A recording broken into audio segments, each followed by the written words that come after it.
Chapter 1578, Life Exchange. Chapter 1578, Life Exchange.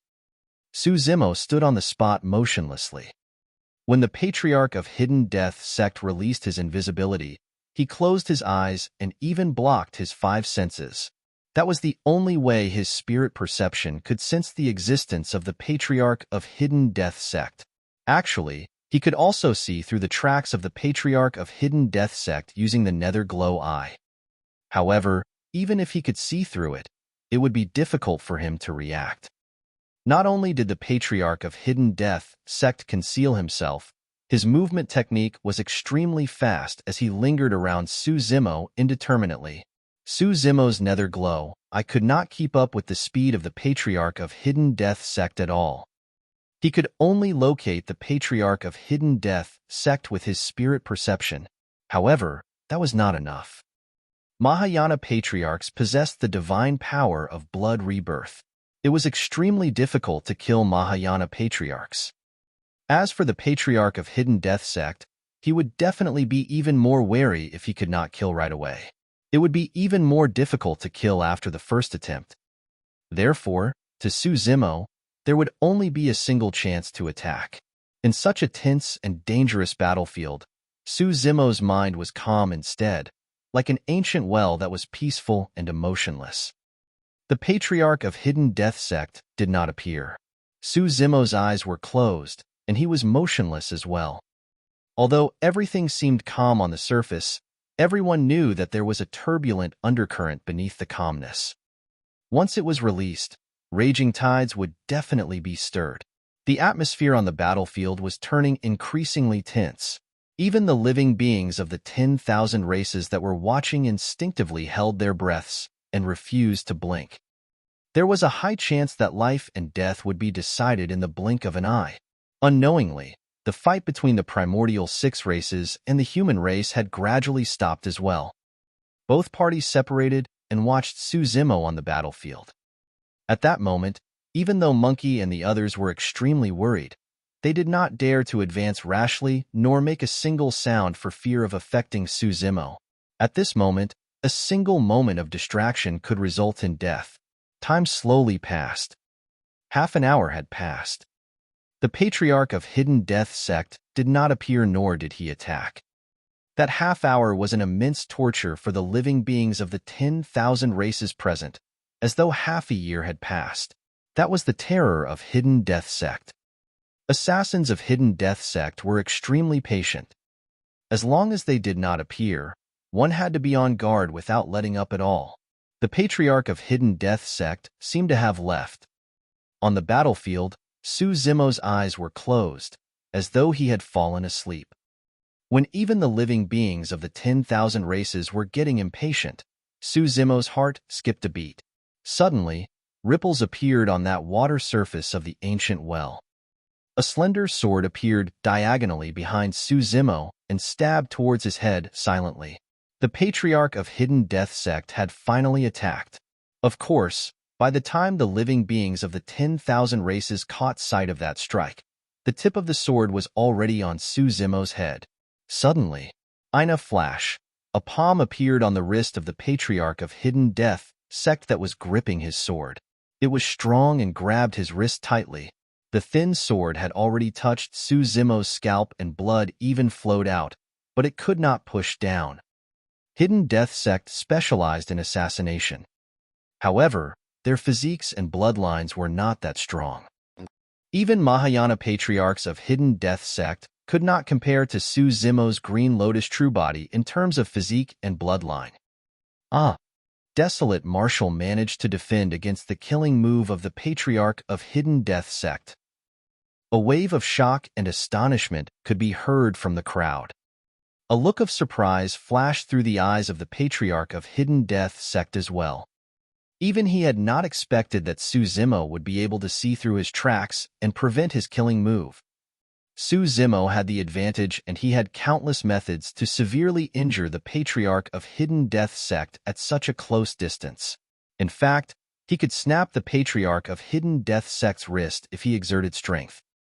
However, none of those methods could kill a Mahayana Patriarch completely. He only had a single chance. If he missed it and allowed the Patriarch of Hidden Death sect to escape, it would be a huge threat to him or everyone else. Kill. Su Zimo's gaze burned brightly as he suddenly shouted. Gripping the Patriarch of Hidden Death sect's wrist tightly with his right hand to prevent him from escaping, he conjured a sword art with his left hand and slashed towards the latter. Not good. The Patriarch of Hidden Death sect was alarmed and his pupils constricted. Buzz. A blinding light burst forth from Su Zimo's sword finger. It was not a single sword kai at all. It was 108,000. In order to kill the Patriarch of Hidden Death sect, Su Zimo did not show any mercy, and 108,000 sword chi enveloped the Patriarch. Pissed. All the living beings of the 10,000 races gasped in shock. The concentrated sword chi was enough to slice the entire void into pieces, let alone a person. Those sword chi could destroy all life within the body of the Patriarch of Hidden Death sect. The prerequisite of blood rebirth was for one's essence spirit to survive. Furthermore, one had to possess a drop of blood that possessed life force. The release of the 108,000 sword chi was enough to destroy every single drop of blood and even the essence spirit of the Patriarch of Hidden Death sect. It was too ruthless. The living beings of the 10,000 races grimaced with shock in their eyes. The attack of the Patriarch of Hidden Death sect missed, and Su Zimo seized the opening to release such a terrifying attack.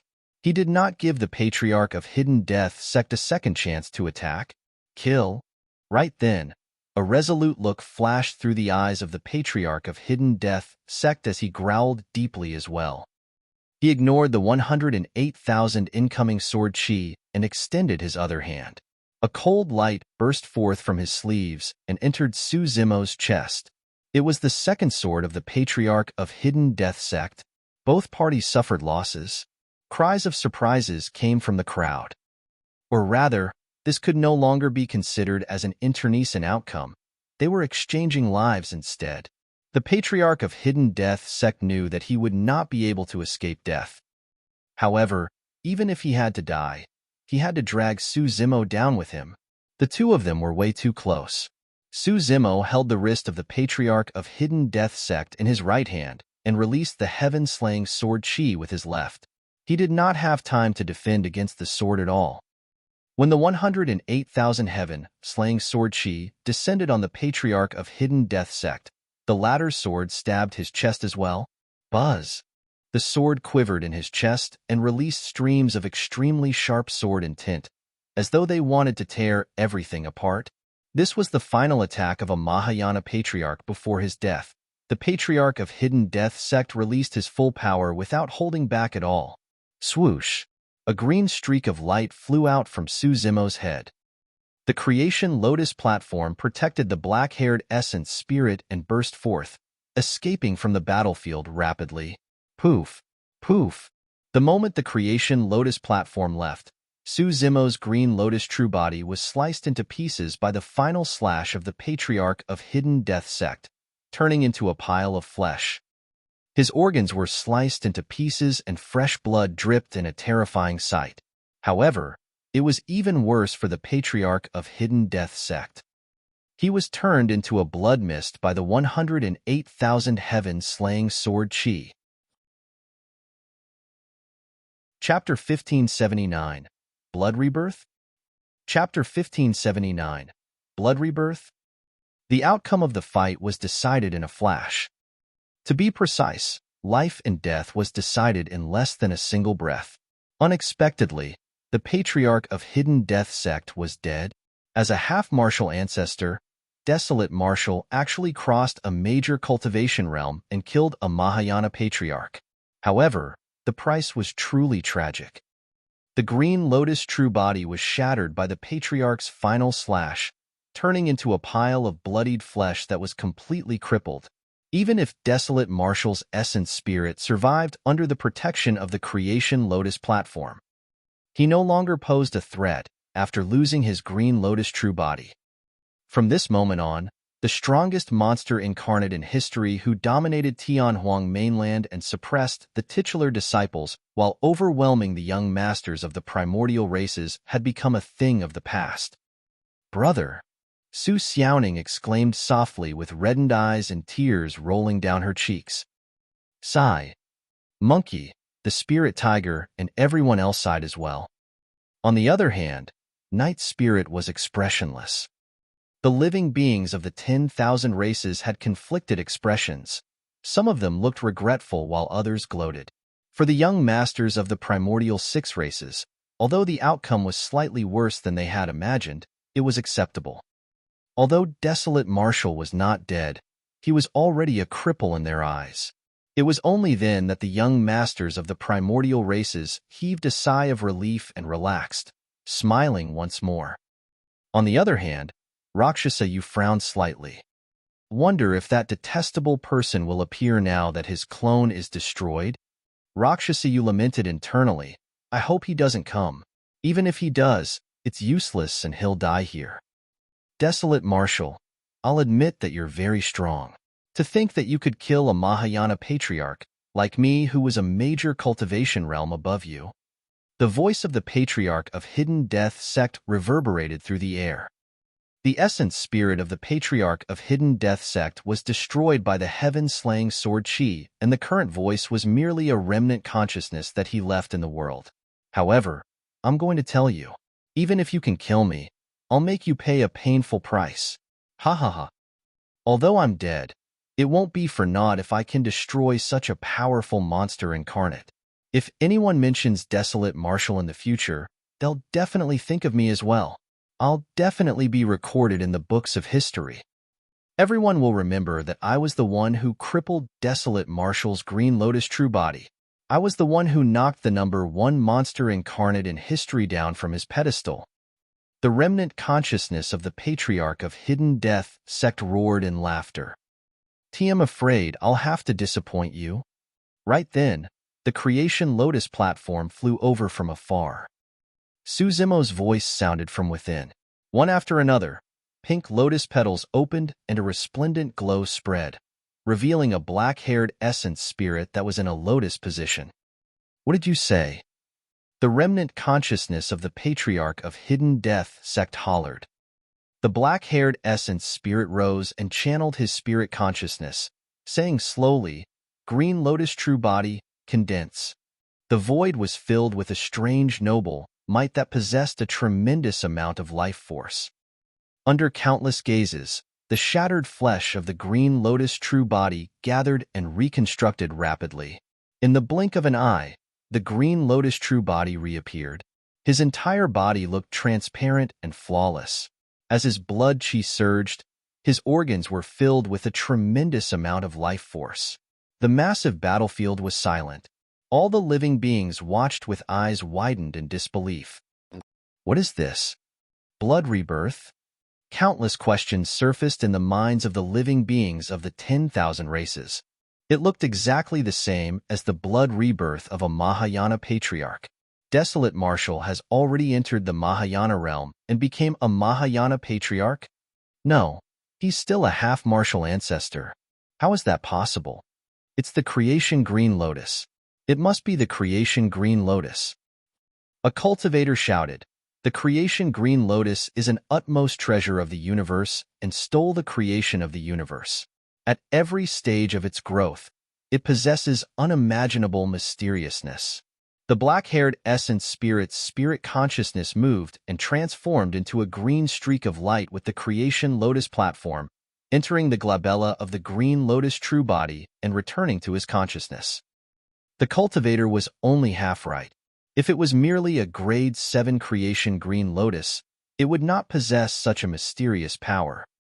This method that was similar to blood rebirth was a method that Suzimo had only awakened after absorbing and refining the Ashoka wood, experiencing the baptism of the divine power storm and comprehending a trace of divine power after cultivating for dozens of years. The reason why Suzimo was able to comprehend such a powerful method that was akin to blood rebirth was because of all that karma. Impossible. That's impossible.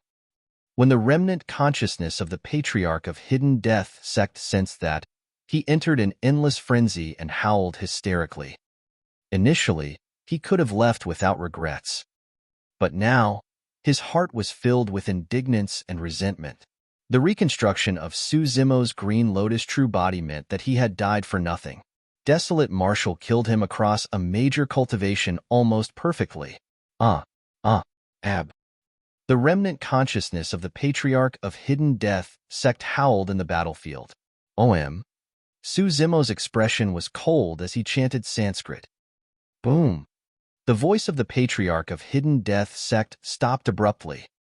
The remnant consciousness dissipated completely as well. The final trace of the Patriarch of Hidden Death sect in this world vanished as well. He would not be recorded in history. Nobody would remember him either. If the later generations were to mention him, he would merely be a pitiful Mahayana patriarch who was killed by Desolate Marshal when the latter was at the half-martial ancestor realm. Desolate Marshal is truly the #1 monster incarnate in history.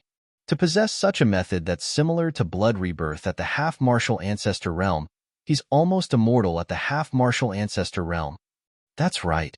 Unless patriarchs appear, nobody can kill him. The living beings of the 10,000 races discussed softly with shocked expressions.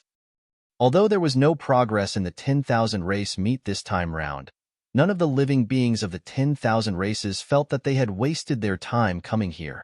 It was an eye-opener for them. Xiaoning smiled through her tears. Bloody hell. First really knows how to have fun. Daddy here was so scared. The spirit tiger grinned and thumped his chest foolishly. Who are you saying daddy to? Monkey was in a great mood as well and slapped the spirit tiger. Fuck, brother monkey, you hit me again.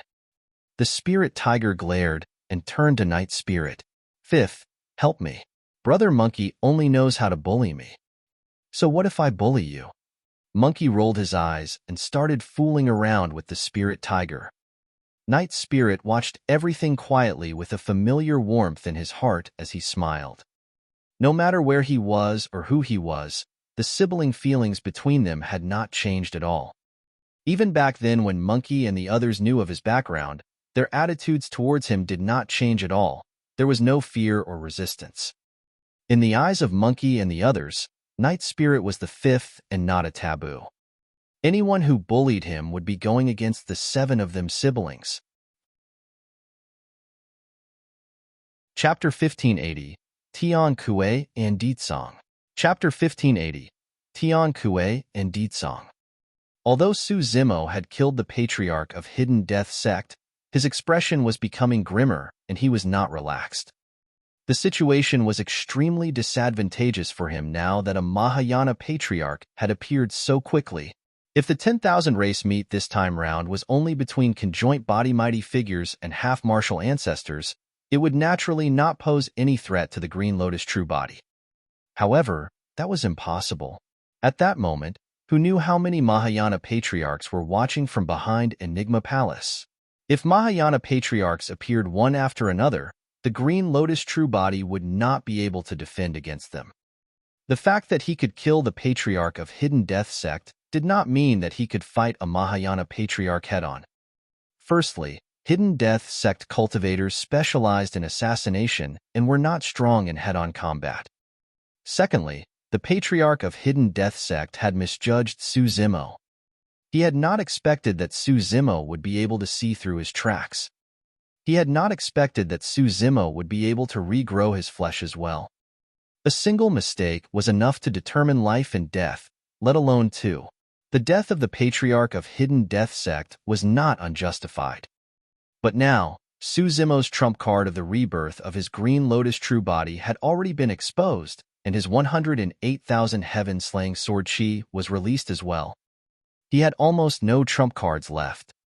There were even less trump cards that could threaten Mahayana patriarchs. If another Mahayana patriarch appeared, it would be difficult for him to defend. However, there was nobody who could protect the Green Lotus true body at the 10,000 race meet. The greatest reliance of the Green Lotus true body was the Dragon Phoenix true body and the dragon race behind him.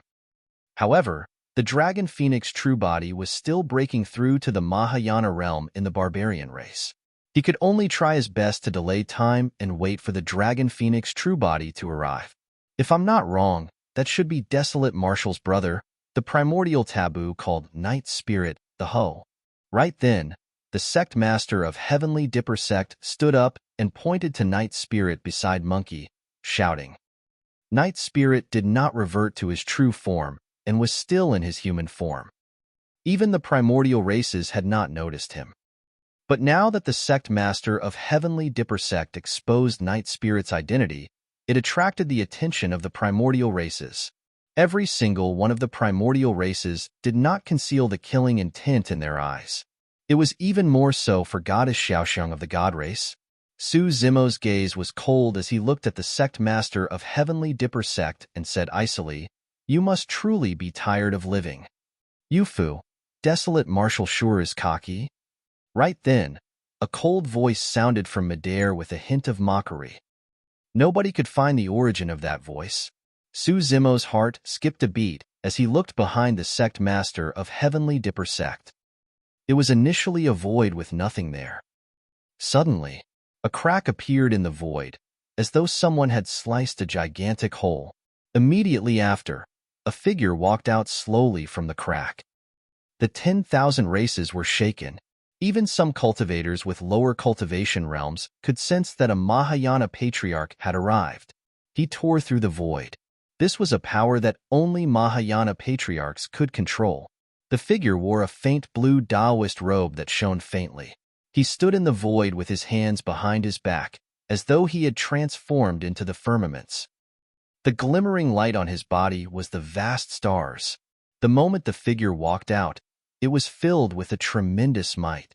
Many cultivators with lower cultivation grunted with pale faces. That was a Mahayana Patriarch of Heavenly Dipper sect, Tian Kue.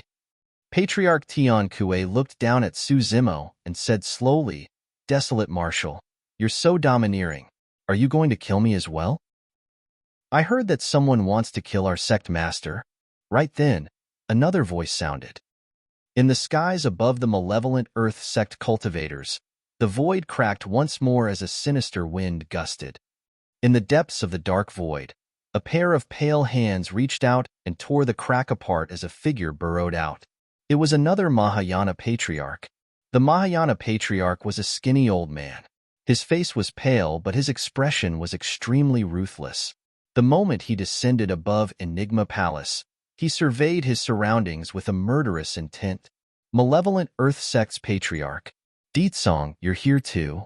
Patriarch Tian Kue shifted his gaze to the Patriarch of Malevolent Earth Sect and nodded slightly. "Hee." Patriarch Ditsong chuckled. "I heard that there's a desolate martial in the cultivation world right now who killed everyone and even declared that he wanted to kill our sect master, so I came out to see who this godly being is." "Nothing much." Patriarch Tian Kue pointed to Su Zimo below. "It's just a young lad who's still wet behind the ears. He doesn't have any 3 heads or 6 arms." "Oh." Patriarch Ditsong raised his brow and said coldly, "That's him? He does look extremely ordinary." Patriarch Tian Kue continued, "However, you have to be careful not to fall into a trap. Desolate Martial possesses the Green Lotus True Body and can use blood rebirth. He just killed a Patriarch of Hidden Death Sect." "In that case, I'm even more interested." Patriarch Ditsong grinned. While the two of them chorused with one another, it was clear they implied that they were going to kill Su Zimo. Su Zimo smiled. "Patriarchs, you two sure are impressive. When the primordial 6 races slaughtered human cultivators, neither of you appeared. But now, the two of you are here to show off?" Su Zimo's words were clearly mocking. However, the 2 Mahayana Patriarchs had lived for tens of thousands of years and were indifferent to such provocations with unchanged expressions. Patriarch Tian Kue said, "I didn't see the primordial 6 races killing humans. I only heard that you wanted to kill our sect master of Heavenly Dipper sect. That's because he deserves to die." Su Zimo ignored him and interrupted directly. Killing intent flashed through Patriarch Tian Kue's eyes. Su Zimo said coldly, The sect master of Heavenly Dipper sect has forgotten about his roots and submitted to the primordial 6 races just because he's cowardly. Not only does he deserve to die, he deserves to be sliced into pieces. Whether or not he deserves to die is a matter of Heavenly Dipper sect. Patriarch Tian said slowly, as an outsider, if you want to kill our sect master, that means you're going against Heavenly Dipper sect. Well, got it. Suddenly, Su Zimo nodded. So, it's not that the sect master of Heavenly Dipper sect is cowardly. It's that you patriarchs of Heavenly Dipper sect have already submitted to the primordial races. You guys are the ones who truly deserve to be sliced into pieces. You are courting death. Patriarch Tian was enraged and suddenly attacked. His gigantic palm crushed down on Su Zimo's head, and an ancient star was formed in his palm. Desolate Marshal, I heard that many cultivators of malevolent earth sect died in your hands. Pay with your life today. Patriarch Ditsong attacked at the same time. In a flash, he summoned a saber and slashed towards Su Zimo. Before the blade arrived, an endless malevolent aura surged over in a suffocating manner. The surrounding temperature dipped as though they had fallen into hell. The palace lord of Enigma Palace was enraged and shouted, "Both of you are Mahayana Patriarchs. How shameless can you get?"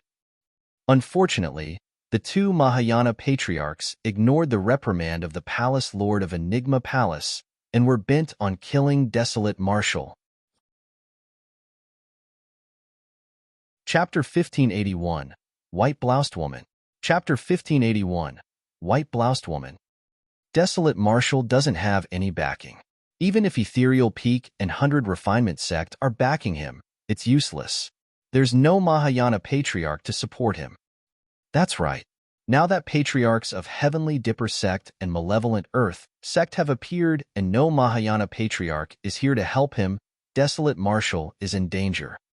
Do you think that the Patriarchs of Heavenly Dipper sect and Malevolent Earth sect are the only ones here?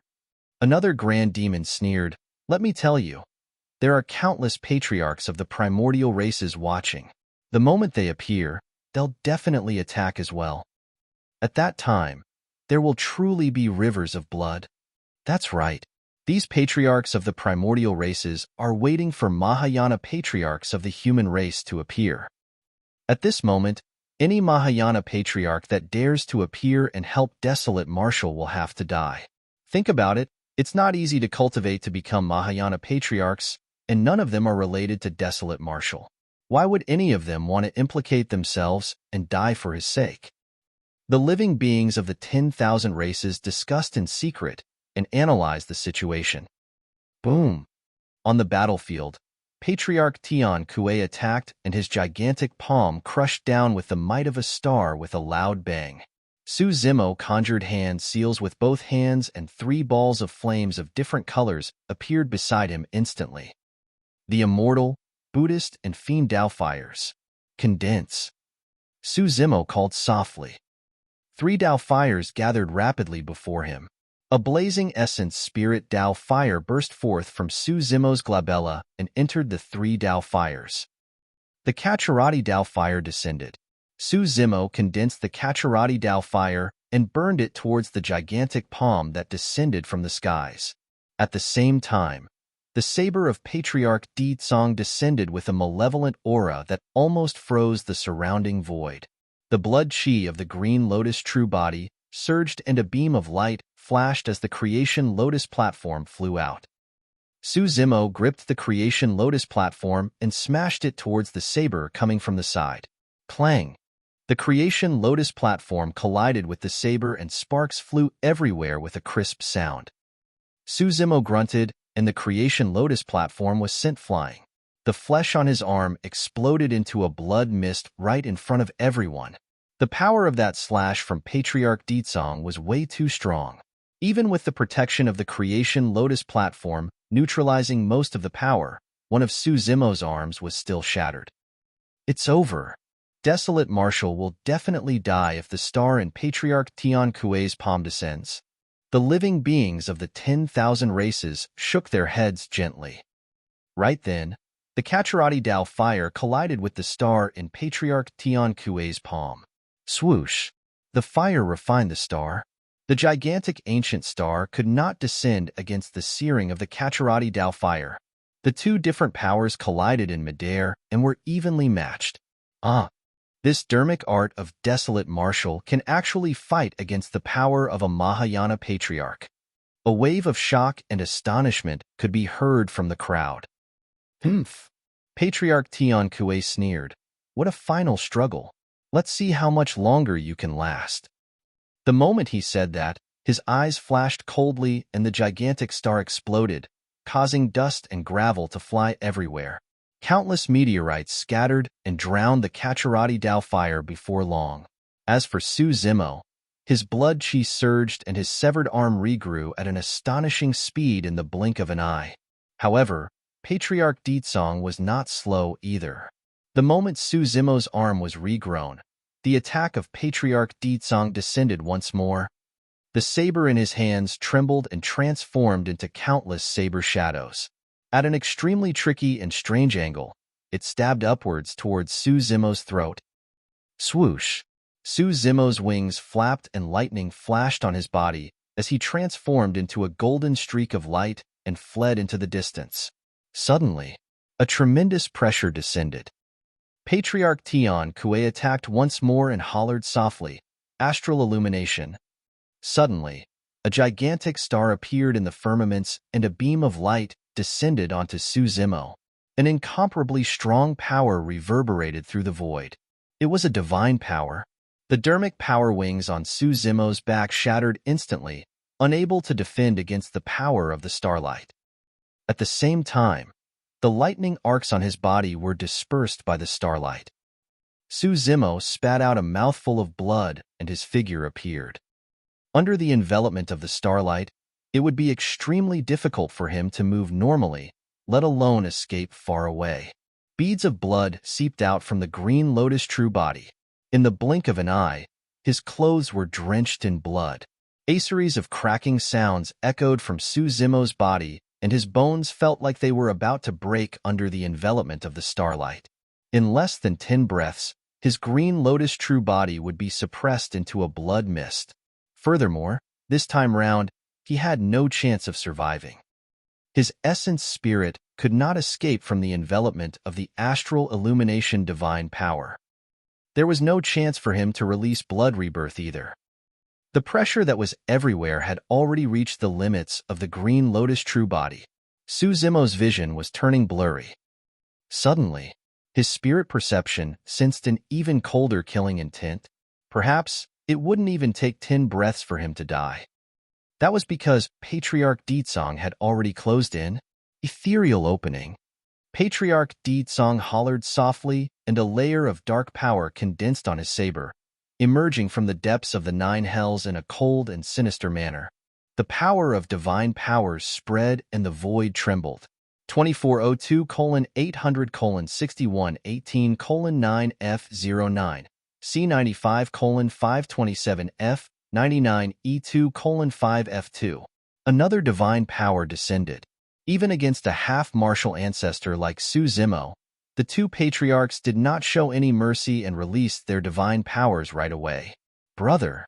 Xiaoning exclaimed and covered her mouth, no longer daring to look. Monkey and the others were enraged as well with widened eyes. "How dare you two shameless things bully others?" Right then, a cold voice sounded out of nowhere. Right beside Su Zimo, a crack appeared in the void and a figure walked out. It's a Mahayana Patriarch.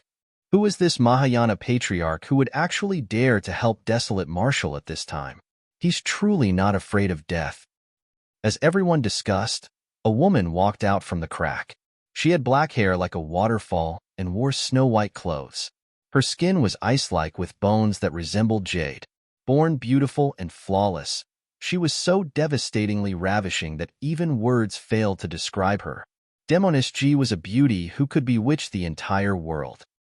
As for Rakshasa Yu and Goddess Xiaoxiang, they were both peerlessly beautiful. However, the white-bloused woman gave everyone a single feeling: amazement. She was way too beautiful. It would not be an exaggeration to describe this woman even with the fanciest words in the world. Even the gazes of the two attacking patriarchs, Tian and Di Song, froze slightly and their movements slowed down. The appearance of the white-bloused woman caused the initial clamor of the 10,000 race meet to turn silent instantly. More importantly, none of the living beings of the 10,000 races recognized the white-bloused woman. Chapter 1582, Killing Patriarchs. Chapter 1582, Killing Patriarchs. Su Zimo's body was shrouded by the power of starlight, and his vision was blurry. He could not move at all, and could not see who had arrived. However, the voice sounded familiar. "It's her." A figure flashed through Su Zimo's mind. "Consort Yu of the Great Tian dynasty. Goddess True Jade." Right then, the little fox exclaimed with endless joy in her voice. Back then, Dragon Tiger Sect and the other conjoint body mighty figures wanted to kill Su Zimo, but were all killed by True Jade. Thereafter, True Jade left and vanished without a trace for so many years. Back when True Jade killed the conjoint body mighty figures in the town of Yin Country, she was only at the half-martial ancestor realm. To think that after so many years, True Jade was now a Mahayana matriarch when she arrived at the 10,000 race meet. True Jade? Patriarch Tian frowned slightly. Patriarch Di Song ignored True Jade and continued slashing towards Su Zimo with a vicious expression. Suddenly, True Jade caressed gently and removed a jade-green hairpin from her black hair. It was only the length of a finger and looked extremely fragile. With a cold expression, she wielded the jade hairpin and pierced the blade of Patriarch Di Song with extreme precision in a flash. Clang! The seemingly fragile jade hairpin let out an ear-piercing sound of metal clashing when it collided against the saber. Immediately after, Patriarch Di Song's expression changed, and he grunted deeply. He staggered in retreat, and a trace of blood flowed from the corner of his mouth. At the same time, True Jade reached out and grabbed gently in midair. Instantly, a sparkling ice arrow was formed in her palm. Swoosh! True Jade raised her hand gently.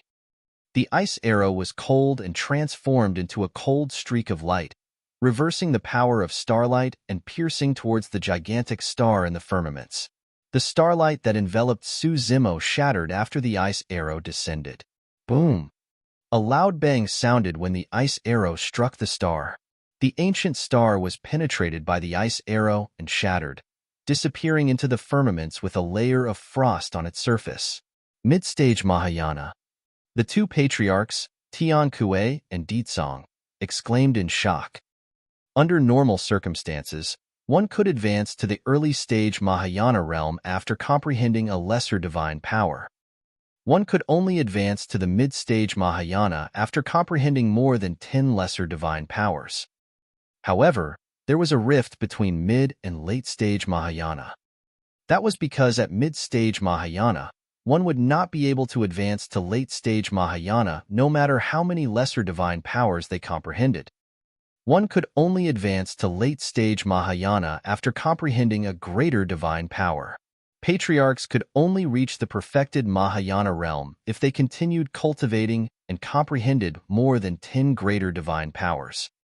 Therefore, even without comprehending supreme divine powers, patriarchs of the human race could cultivate to the perfected Mahayana realm, or even start to attempt tribulation transcendence. Although Tian and Di Song were Mahayana patriarchs, they had only comprehended 2 or 3 lesser divine powers, and had yet to advance to the mid-stage. By cultivating to the mid-stage Mahayana realm, it meant that True Jade had comprehended at least 10 lesser divine powers. With every divine power comprehended, one's body, bloodline, and essence spirit would undergo a baptism by the power of divine powers, and their combat strength would increase significantly. True Jade's combat strength was many times stronger than the two patriarchs. When True Jade attacked, the divine power on Su Zimo dissipated and his vision gradually recovered. However, his face was pale as he panted heavily. After enduring the suppression of 2 divine powers, The green lotus true body's blood chi suffered immensely and could not recover completely in a short period of time. Thank you. Su Zimo looked at True Jade and forced a nod. True Jade merely glanced at him indifferently. I'm the only one who can kill you. Nobody else is qualified. With that said, she strode forward gently and arrived before the Patriarch Song in the blink of an eye. She gripped the jade-green hairpin with her jade fingers and thrust it towards the glabella of Patriarch Song. A piercing chill burst forth. Patriarch Song felt his hairs stand on end and was terrified. He released his divine power once more and swung the saber in his hands, slashing towards True Jade. At the same time, Patriarch Tian, who was in midair, pointed at True Jade and conjured his divine power once more, saying in a deep voice, "Starfall." A gigantic star appeared and fell from midair rapidly at an extremely fast speed, causing raging flames to burn on the surface of the star. The star dragged a gigantic flare and smashed down towards True Jade's head. Humph! True Jade's expression was unchanged as she harumphed coldly. Gust! A terrifying divine power spread and a cold wind blew from midair. This was no ordinary cold wind. When the cold wind descended, the flames burning on the meteor were suppressed by the cold wind and froze instantly. Crack! Crack! Crack! A layer of frost covered the star. The speed of its descent decreased and in the end, it froze in midair without even touching True Jade's hair. At the same time, a layer of ice covered Patriarch Song's saber, turning thicker and thicker. It moved along the blade and extended to his arm in the blink of an eye. Patriarch Song's pupils constricted violently as he tried to retract his saber and retreat. However, cracks sounded when his arm moved. His arm shattered into pieces and fell to the ground as a bunch of ice blocks without a single drop of blood flowing. The blood chi of Mahayana Patriarchs was so exuberant that a single drop could be condensed into a physical body.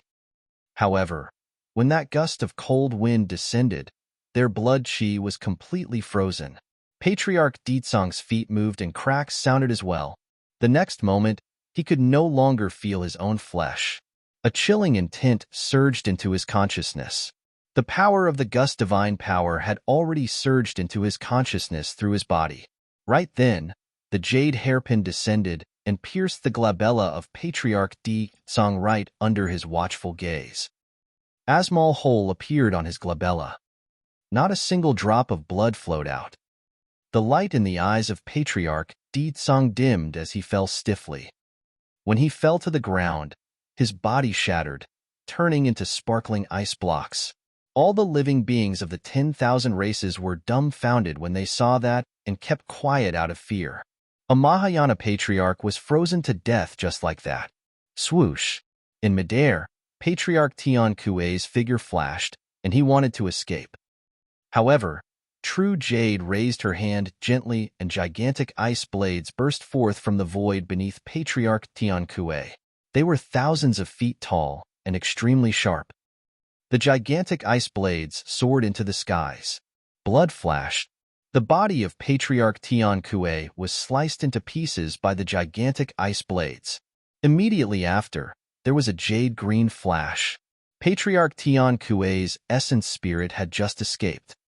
Before he could use blood rebirth to reconstruct his physical body, his essence spirit was penetrated by the jade-green light and died. The jade-green light circled in midair and returned to True Jade's palm. It was the jade hairpin. Chapter 1583, Patriarch Teng Han. Chapter 1583, Patriarch Teng Han. All the living beings of the 10,000 races looked at Goddess True Jade in shock. After True Jade appeared, no one had expected such a flawless woman to be so terrifying the moment she attacked. 2 Mahayana Patriarchs were killed by True Jade without hesitation. Right then, Rakshasa Yu's voice sounded in Su Zimo's mind as she questioned him in a cold and furious manner. Who is that woman? What's your relationship with her? Why does she care so much about you? Su Zimo frowned slightly and ignored Rakshasa Yu. Right now, his blood chi was weak and he was trying his best to recover. There was no time for him to bother about Rakshasa Yu's sudden tantrum. Sigh. When Rakshasa Yu saw no response from Suzimo, for some reason, she sighed gently. Leave quickly. Our patriarch is about to arrive. It'll be too late if you don't leave now. The moment she said that, a blood sea appeared above Enigma Palace with a torrential blood stench. It covered the skies and enveloped the firmaments. A terrifying might descended. The living beings of the 10,000 races were silent with horrified expressions. In fact, the pressure was superior to the two patriarchs, Tian and Ditsong. True Jade frowned slightly as well and looked at the blood sea in the skies with a grim expression. Hee. A sinister laughter sounded from the blood sea. The blood sea surged and created raging tides. Within, a figure appeared faintly with a terrifying aura. Our young master of the Bloodvine race is dead again. The voice from the blood sea sounded, chilling to the bones. Patriarch, desolate Marshal killed him. A Bloodvine clansman stood out hurriedly and said tragically. Good. The voice in the blood sea praised repeatedly, desolate Marshal. You killed two young masters of the Bloodvine race.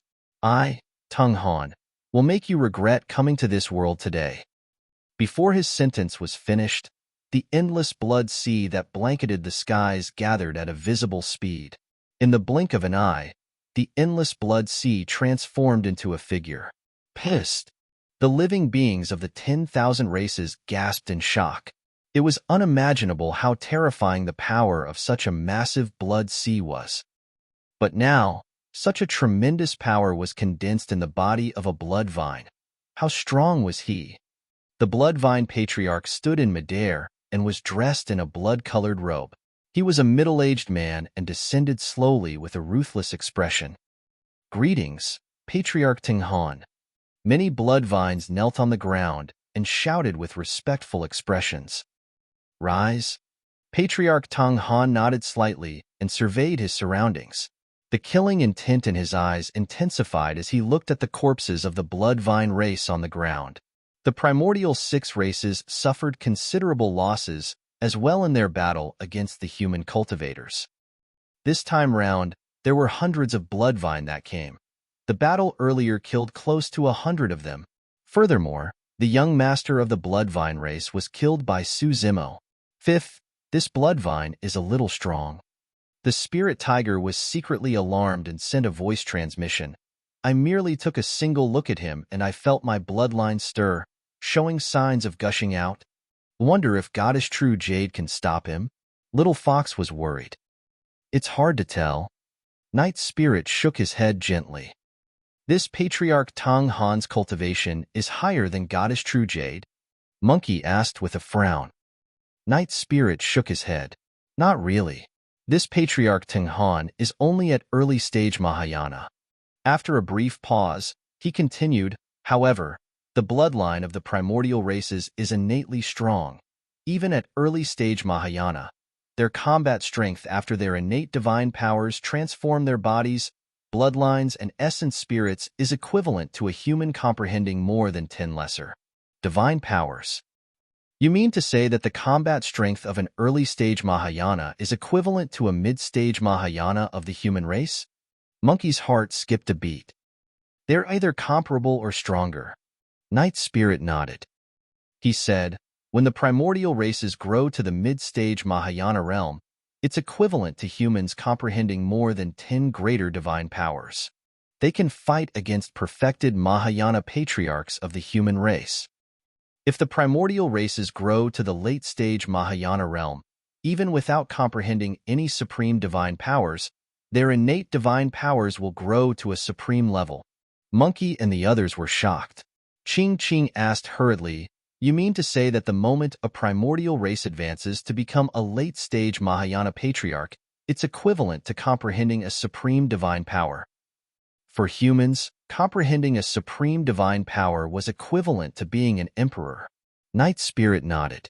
That's why it's said that in the ancient books of the human race, some patriarchs of the primordial races can fight against emperors of the human race. If primordial races grow to the perfected Mahayana realm, Little Fox did not dare to continue thinking.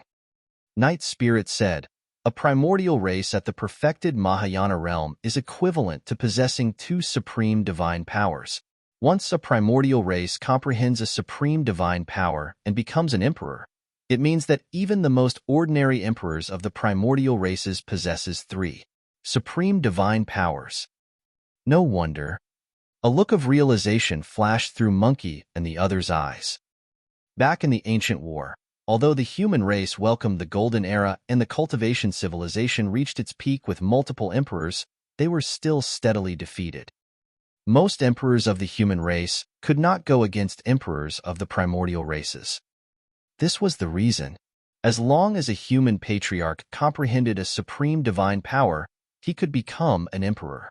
However, the most ordinary emperors of the primordial races possessed three supreme divine powers. Nobody knew the primordial races better than Night Spirit. Of course, as a taboo, his growth potential was even more terrifying than the primordial races. Patriarch Teng, you have to take revenge for us. A bloodvine grit his teeth.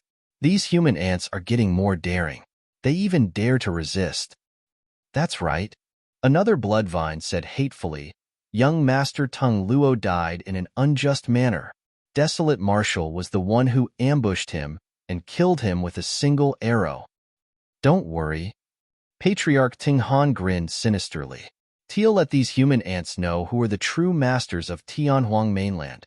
Before his sentence was finished, he suddenly opened his mouth and took a deep breath. Poof, poof, poof. The few hundred living beings closest to him, be it human cultivators, demons, or beings of other races, exploded into blood mists. The blood mist gathered in midair and turned into blood that surged towards Patriarch Teng's mouth. Instantly, several hundred streams of blood surged into Patriarch Teng's mouth from all directions. That scene looked extremely terrifying and sent shivers down the spines of all living beings. What sort of power was that? With just a gentle breath, the blood of the living beings of the 10,000 races left their bodies uncontrollably and was sucked into Patriarch Teng's mouth. Even half-martial ancestor experts lost their blood chi with that gentle suction, let alone conjoint body mighty figures. They toured into dried corpses and died in the blink of an eye. The living beings of the 10,000 races were in an uproar and retreated one after another, afraid that they would be devoured by Patriarch Teng. Chapter 1584. I'm going to kill you. Chapter 1584. I'm going to kill you. The arrival of a patriarch of the primordial races caused the fervor of the human race to cool down once more. It was like a basin of cold water that drenched the cultivators from head to toe, bringing them back to the cruel reality. Even if Desolate Marshal was here, so what?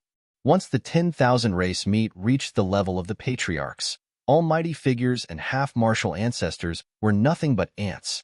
Desolate Marshal was only a slightly stronger ant and would not be spared. The cultivators of Enigma Palace, Ethereal Peak, Azura Sect, and Depampara Monastery that fought against the primordial 6 races earlier on fell silent and shivered in fear. They did not know if anyone could defend if Patriarch Teng were to go on a massacre. The aura you exude makes me hate you. True Jade glared at Patriarch Teng and said coldly with a killing intent in her eyes, as though she had thought of something that displeased her. Su Zimo's heart skipped a beat, and he quickly understood. Although the destruction of the Great Qian Empire was caused by Long Ran, there was a mastermind behind it. There was a high chance that the Blood Face was the mastermind, or Tao Lord Blood Fiend. However, be it the Blood Face or Tao Lord Blood Fiend, it was related to the Blood Refinement Fiend Sutra. As for Tao Lord Blood Fiend, he was a remnant of the Bloodvine race, and the Blood Refinement Fiend Sutra was deduced from their cultivation techniques and secret skills. Therefore, the aura of Patriarch Teng reminded True Jade of the destruction of the Great Qian Empire. Be careful, Su Zimo reminded. He was still recovering from the immense loss of blood chi after being hunted by Patriarchs Tian Kuei and Ditsong. Furthermore, given his current condition, he could not help much in such a battle. Why, you're also here to stop me, sweet woman? Patriarch Tang Han's gaze landed on True Jade without any emotions. Although True Jade was ravishing and flawless, she was nothing but a beautiful food in the eyes of Patriarch Teng Han. In the eyes of the Bloodvine race, the 10,000 races were food for them. If the other primordial 8 races were not so strong, the Bloodvine race would even treat the other primordial 8 races as food. "TM not stopping you. I'm going to kill you." After saying that, True Jade took a light step and arrived before Patriarch Teng Han in the blink of an eye. She stabbed towards his glabella with the jade hairpin between her fingers. "Humph." Patriarch Teng Han laughed sinisterly. "Food. You're truly courting death by sending yourself to me. I'll devour you first before devouring desolate Marshall." He did not take True Jade seriously at all. Although he was only at early-stage Mahayana patriarchs of the primordial races could suppress mid-stage Mahayana patriarchs of the human race. Suddenly, a cold intent descended. True Jade had already released a divine power. Patriarch Teng Han's expression changed. Under that chilling intent, his bloodline showed signs of crystallizing and freezing up. What a strong divine power! Patriarch Teng Han's heart skipped a beat. Under normal circumstances, ordinary lesser divine powers should not be able to affect him. However, not only did True Jade's lesser divine power affect him, it even threatened his life. Blood drain. Patriarch Teng Han hollered and opened his mouth, taking a deep breath towards True Jade. That was the innate divine power of the Bloodvine race.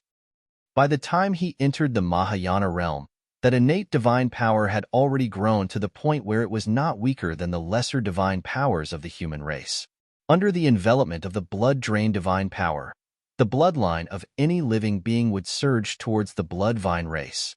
True Jade narrowed her gaze slightly.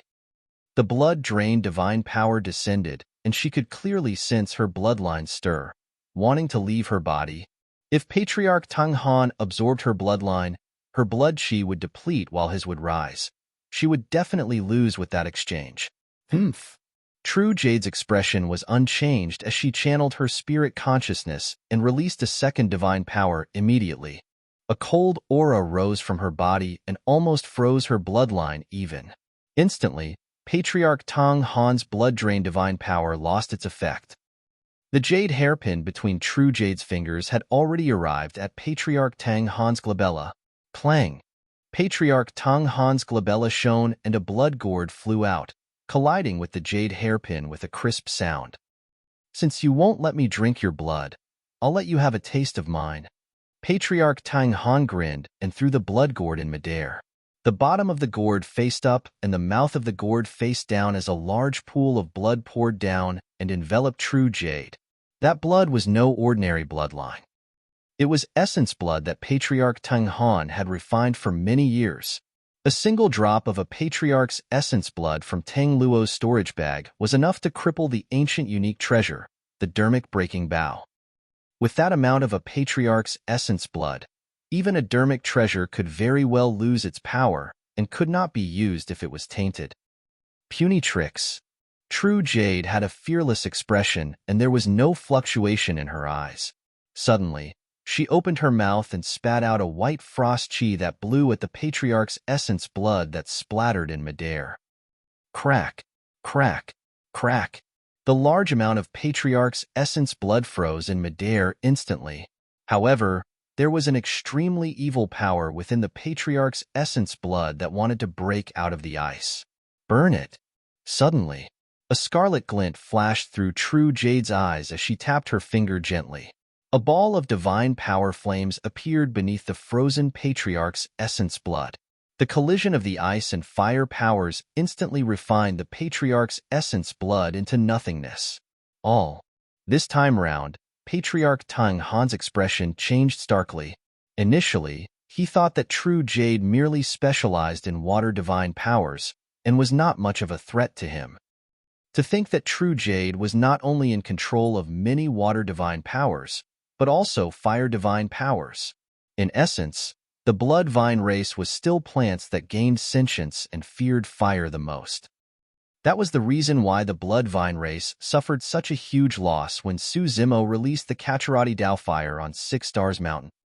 When true jade closed in once more, the jade hairpin burned with thin flames that possessed an extremely terrifying divine power. Patriarch Teng Han did not hesitate and reverted to his true form right away. A gigantic blood vine took root on the battlefield and waved hundreds of thick blood vines that coiled towards true jade. Many cultivators were invigorated. Nobody expected this human matriarch that appeared later on to be so domineering that she could force out the true form of Patriarch Teng Han. Crack, crack, crack. True Jade's expression was unchanged as she froze the incoming blood vines with the ice in her left hand. The flames on her right hand descended. Fire and water countered each other, and the collision of the two powers could create an even more terrifying divine power. Instantly, Patriarch Teng Han's blood vines turned into nothingness. In the blink of an eye, half of the hundreds of blood vines were destroyed by True Jade. True Jade's expression was cold as she charged towards Patriarch Teng Han's consciousness, determined to kill him here. Patriarch Teng Han could not stop it at all. Wu Tian, Jin Yin, how much longer are you guys going to continue watching? Hurry and come out and help me. This woman is a little tricky to deal with. Suddenly, Patriarch Teng Han shrieked. Chapter 1585, Arrival of the Six Patriarchs. Chapter 1585, Arrival of the Six Patriarchs. Ha ha ha ha. A burst of laughter sounded in midair, and a gigantic crack appeared in the firmaments.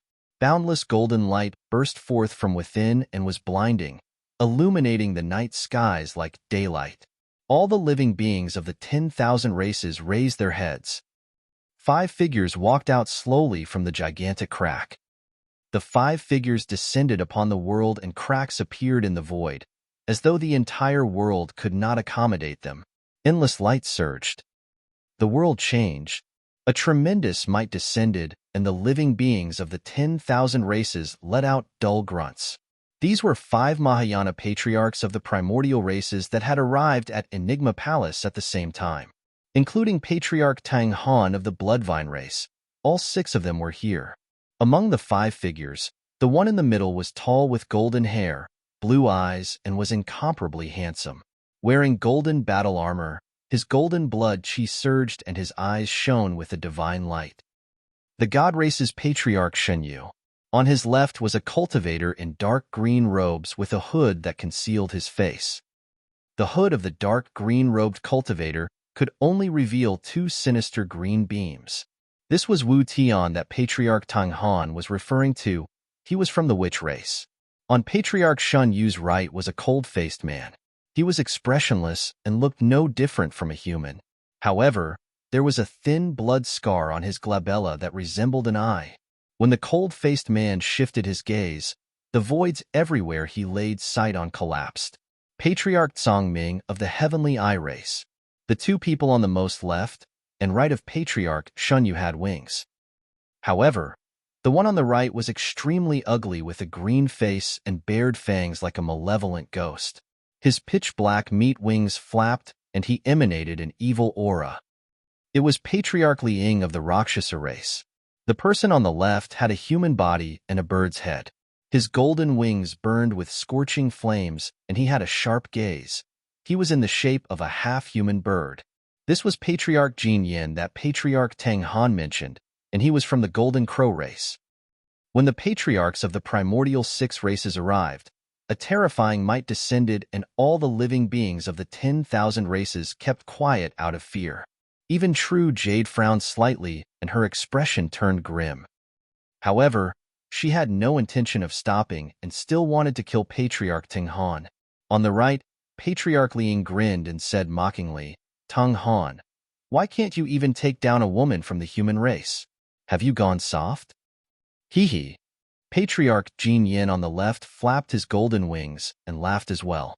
We were watching from the side and did not appear because we wanted to give you a chance to suppress that young lady personally. To think that you would be beaten so badly. Stop making sarcastic remarks. Patriarch Teng Han said as he defended against True Jade's attacks. That human woman has some tricks up her sleeves. She's definitely a paragon of the human patriarchs. Fu. Patriarch Shunyu smiled indifferently. In our eyes, paragons of the human patriarchs are nothing but ants. TL leave that ant to you guys.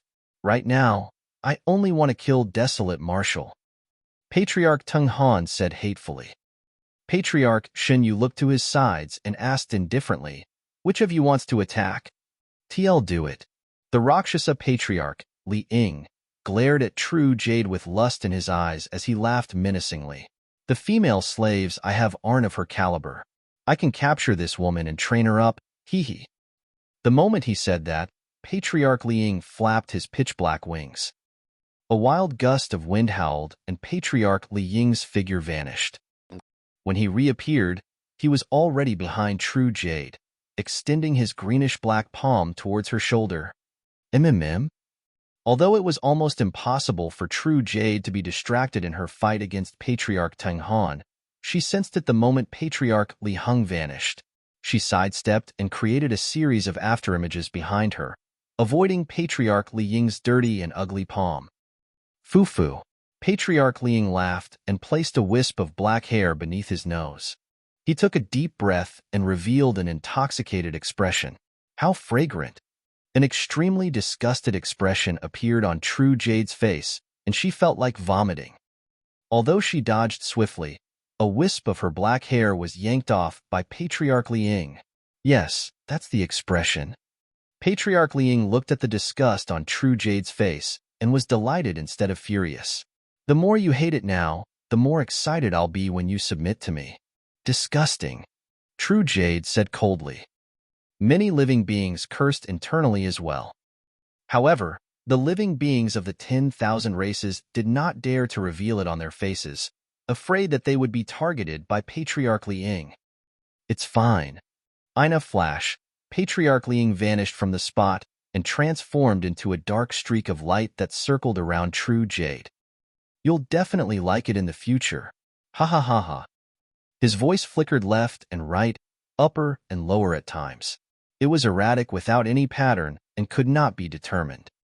Patriarch Li Ying's speed was so fast that he would not appear in True Jade's line of sight at all.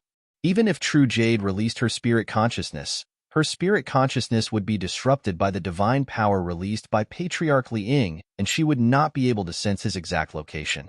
Even if she wanted to fight him, she had no way of doing so. True Jade's expression turned cold as she conjured hand seals with both hands and released divine powers into the void. Instantly, the skies darkened and a snowstorm descended. Earlier on, the night skies were still vast and dotted with stars.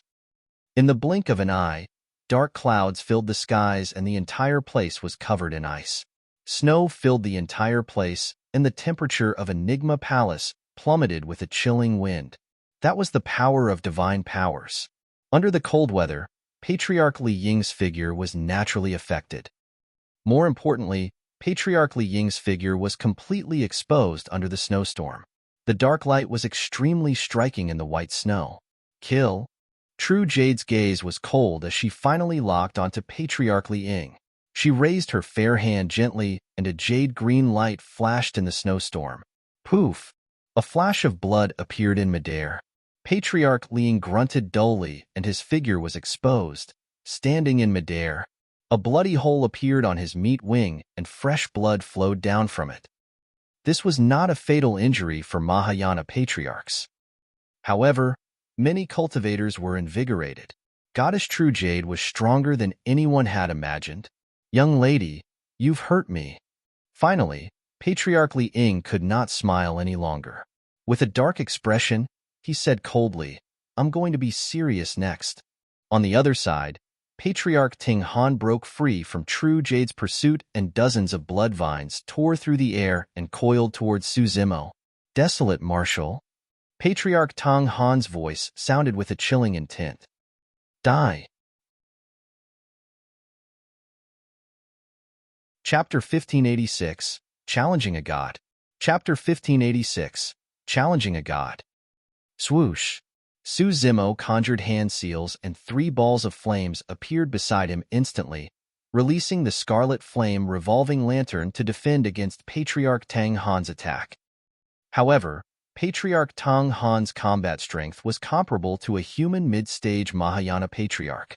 In fact, he could even suppress a human mid-stage Mahayana Patriarch. Against him, Patriarchs Tian Kue and Ditsong would be killed on the spot in less than 3 rounds. The difference in strength was way too great. Many blood vines coiled over like gigantic blood anacondas. The flames of the Scarlet Flame revolving lantern were extinguished instantly and did not cause any damage to the blood vines. Poof, poof, poof. Instantly, dozens of blood vines opened their mouths and bit the Green Lotus true body. The sharp fangs pierced the Green Lotus true body. Ugh! Su Zimo grunted and blood drained from his face. Gaga gaga. Patriarch Teng Han was excited and could not help but laugh. Desolate Marshal, I'm going to suck your bloodline dry bit by bit. I'm going to let you experience the true fear of death. Given Patriarch Teng Han's capabilities, a single blood vine was enough to devour Su Zimo. However, he did not do that. He used dozens of blood vines to bite Su Zimo. The Green Lotus true body was almost filled with blood vines and not a single intact spot left.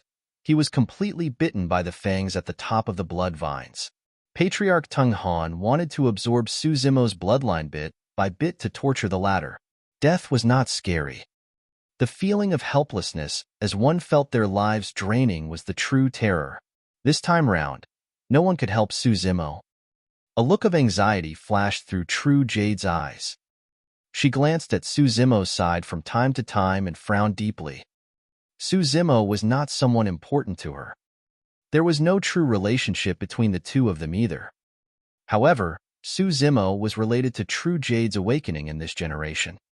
The first person she saw when she woke up was Su Zimo. Furthermore, some unspeakable things happened between the two of them in the depths of the cave. When she awakened in this generation, her old friends were already gone. The only thing she cared about was the little fox. If there was someone else, it would have to be Su Zimo. Poof! In her moment of distraction, her shoulder was sliced by the 2 sabers in Rakshasa Li Ying's hands and fresh blood flowed. What was even more frightening was that the 2 sabers in Rakshasa Li Ying's hands were being tempered by some evil entity and her wounds were rotting rapidly. Glancing sideways, True Jade opened her cherry lips and spat out a stream of cold air that froze the wound. Even if she focused her attention, she might not be able to escape unscathed against the Rakshasa race, let alone when she was distracted. Fufu, you can't even protect yourself, yet you want to save him? Patriarch Liang sneered. His words were not an exaggeration. In midair, Patriarch Xinyu, Wu Tian, Jin Yin and Song Ming of the primordial races were watching keenly and had yet to attack. Patriarchs of the human race have yet to show themselves. They sure are tolerant. We appeared too early. The human patriarchs are probably too scared to appear now. No, this is Enigma Palace.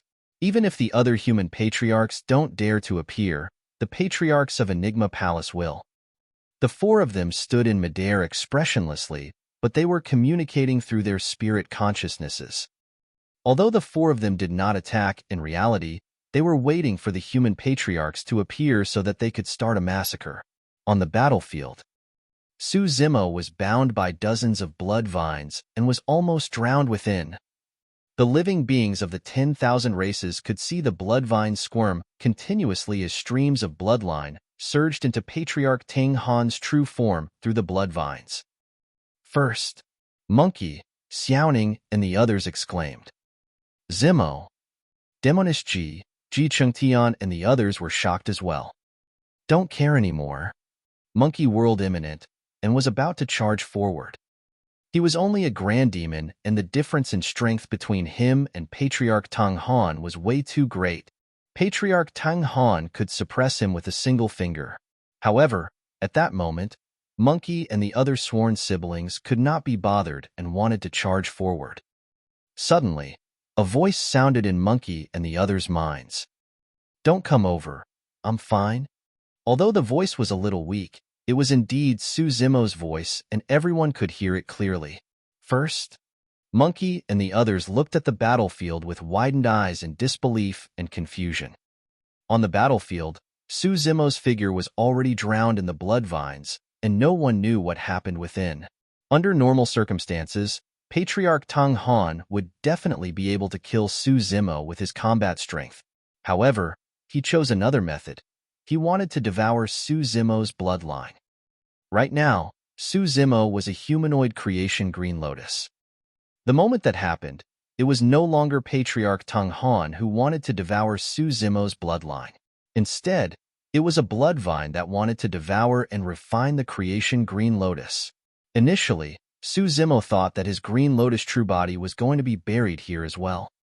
However, when Patriarch Teng Han began to absorb his bloodline, his Green Lotus true body and creation Lotus platform released rays of light uncontrollably. The blood chi in his body intensified instead.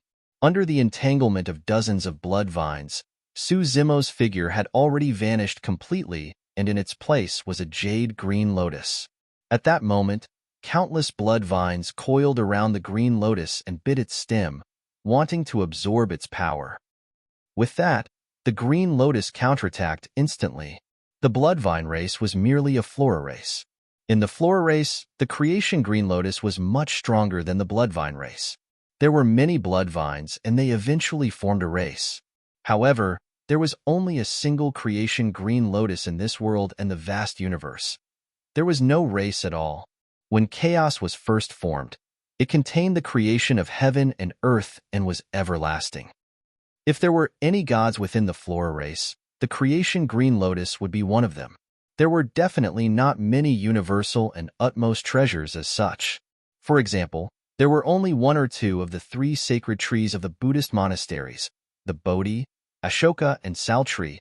They were far stronger than the blood vine race. Patriarch Teng Han's action was equivalent to challenging a god of the plants. The creation green lotus was born in chaos and could not survive without a powerful absorption force. The bloodthirst of the blood vine race was way too insignificant against the absorption power of the creation green lotus. The current scene resembled dozens of small streams trying to absorb the seawater of the ocean into their bodies. The creation green lotus swayed gently and took root on the ground, emitting rays of light. Although dozens of blood vines were still biting the creation green lotus, the situation of the blood chi absorption had silently reversed. Chapter 1587, Arrival of the Human Patriarchs. Chapter 1587, Arrival of the Human Patriarchs. Because the creation green lotus stole the creation of heaven and earth, it was extremely difficult to nurture. Throughout history, only the ancient Buddha emperor had managed to nurture the creation green lotus to grade 8. As for Su Zimo's creation green lotus, it was only infinitely close to grade 8 after absorbing the primordial divine spring, the Ashoka wood, and experiencing the baptism of the divine power storm. His grade 7 creation green lotus true body was already rather terrifying. In fact, it even gave birth to powerful methods similar to blood rebirth. Even so, it was difficult for Su Zimo to break through to grade 8. An extremely tremendous amount of energy was required to cross that barrier. If it was through ordinary cultivation, Su Zimo would have to cultivate for countless years. If he wanted to break through to the grade 8 creation green lotus, it could be hundreds or even thousands of years. But now, the appearance of Patriarch Teng Han gave the creation green lotus a perfect opportunity to break through. Initially, the power of bloodline surged into Patriarch Teng Han's body continuously through the blood vines. Patriarch Teng Han did not delay and cultivated immediately. Although Su Zimo was a half-martial ancestor in terms of his cultivation realm, the bloodline of the creation green lotus was definitely a great tonic for him. However, before long, the process of his bloodline churning came to a gradual stop. Soon, the creation green lotus started absorbing the power of the outside world along with the dozens of blood vines. To the living beings of the 10,000 races, the blood chi within the dozens of blood vines was still flowing continuously. However, they did not notice that the flow had reversed. Patriarch Teng Han's bloodline began to surge into the green lotus true body through the dozens of blood vines. The most frightening thing was that Patriarch Teng only absorbed the bloodline of the Green Lotus true body. However, the creation Green Lotus absorbed energy. Be it Patriarch Teng's bloodline or the life force in his body, the creation Green Lotus viewed everything as a form of energy it could absorb and sucked continuously. Patriarch Teng's blood chi was decreasing rapidly. Not only that, his lifespan was decreasing as well.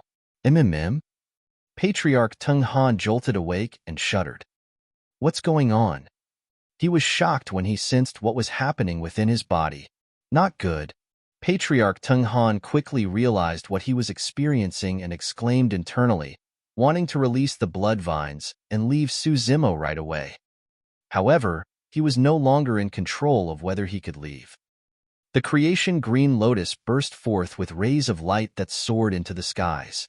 The gigantic lotus leaf wrapped the countless blood vines tightly and did not allow Patriarch Teng to retreat at all.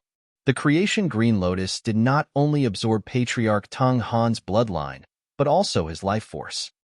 The speed at which it absorbed energy was getting faster and more terrifying. Patriarch Teng's lifespan and blood chi decreased at a visible speed. With that slight delay, even his cultivation destabilized and showed signs of falling. The process of energy absorption shaved one side and strengthened the other. Although Patriarch Teng's power weakened, the power of the creation Green Lotus rose continuously. By the time Patriarch Teng wanted to break free, he discovered to his shock that he was already helpless. He could no longer break free from the creation Green Lotus with his strength. He wanted to activate his Essence Spirit and release an Essence Spirit secret skill. However, in his consciousness, his Essence Spirit was dim and he could not even condense his spirit consciousness, let alone an Essence Spirit secret skill. The energy absorbed by the creation Green Lotus absorbed the power of his Essence Spirit and nourished the Green Lotus true body and creation Lotus platform continuously. This was equivalent to using the Essence Spirit of a Mahayana Patriarch to nourish the creation Green Lotus and help it break through the barrier of Grade 8. Simply put, Patriarch Teng was using his life to help Su Zimo. Patriarch Teng shrieked in panic, as though he was experiencing something extremely terrifying. However, his shriek grew weaker and weaker. Wu Tian, Jin Yin, save me. Patriarch Teng used the last of his strength and shouted. It was only at that moment that Shen Yu and the other three patriarchs of the primordial races noticed something amiss with Patriarch Teng on the battlefield. They had been watching Patriarch Li Ying and True Jade fight the entire time, and no one paid attention to Patriarch Teng. After all, in their knowledge, killing an incomparably weak, desolate marshal should not lead to anything unexpected. It was only when Patriarch Teng shouted that they realized something big had happened. What's going on? Why did Teng's aura turn so weak? Patriarch Shun Yu released his spirit consciousness, and his expression changed as he exclaimed, "This is bad. Teng is about to die. His lifespan is about to end. What's going on? Hurry and attack!" Jin Yin and the others exclaimed. Right then, Patriarch Wu Tian shook his head. It's too late. The dozens of blood vines that coiled around the creation Green Lotus descended slowly. Teng's true form had already withered completely without any signs of life. A patriarch of the primordial races was sucked to death by the creation Green Lotus. The creation Green Lotus shone brightly in midair, and its aura rose continuously. Damn that desolate marshal! Wu Tian narrowed his eyes and said coldly, "He's actually trying to break through to the Grade 8 creation Green Lotus with the help of Teng. Kill him. We can't let him break through." Patriarch Shun Yu waved his sleeves and released a streak of golden light. It rapidly formed a gigantic sword in midair and slashed towards the creation Green Lotus's waist. The creation Green Lotus was advancing to Grade 8. Once the creation Green Lotus advanced to Grade 8, Su Zimo had a high chance of breaking through and entering the Mahayana realm to become a true Mahayana Patriarch. However, he could not defend against the attacks at all during the process. Even conjoint body mighty figures could interrupt the process and interrupt his breakthrough, let alone Mahayana Patriarchs. Just as the gigantic golden sword was about to strike the creation green lotus, the void shattered. 3,000 silver threads burst forth from the crack and struck the gigantic golden sword like a galactic river with a loud bang. Boom! The gigantic golden sword shattered and turned into streams of divine powers that circled in midair before dissipating. A dull grunt sounded from the crack as well. It was clear that the person who attacked did not feel good after receiving Patriarch Shun Yu's divine power. However, before long, figures dressed in the robes of Enigma Palace walked out from the crack. Every single figure emitted a powerful aura and a rampant might. In the blink of an eye, 17 cultivators of Enigma Palace appeared. All of those cultivators were Mahayana Patriarchs. Instantly, the crowd was in an uproar. Countless cultivators clenched their fists emotionally. At this point of the battle, human patriarchs apart from True Jade had finally appeared. Furthermore, 17 Mahayana Patriarchs had descended directly this time round. Chapter 1588, Blood of Patriarchs. Chapter 1588, Blood of Patriarchs. "It told you." Little Fatty slapped his thighs. How can there be no patriarchs overseeing the 10,000 race meet held by Enigma Palace? Many cultivators were excited when they saw the arrival of 17 Mahayana Patriarchs.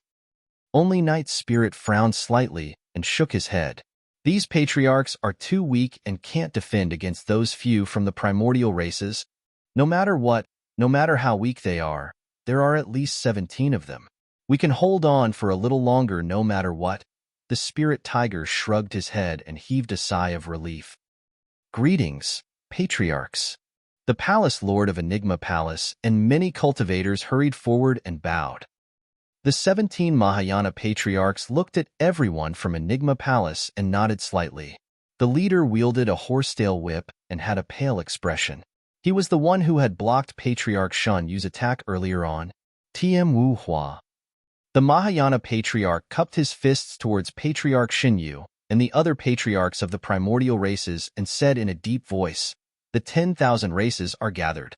I wonder why the primordial 6 races are going on a massacre." "Fufu." Patriarch Shun Yu smiled faintly.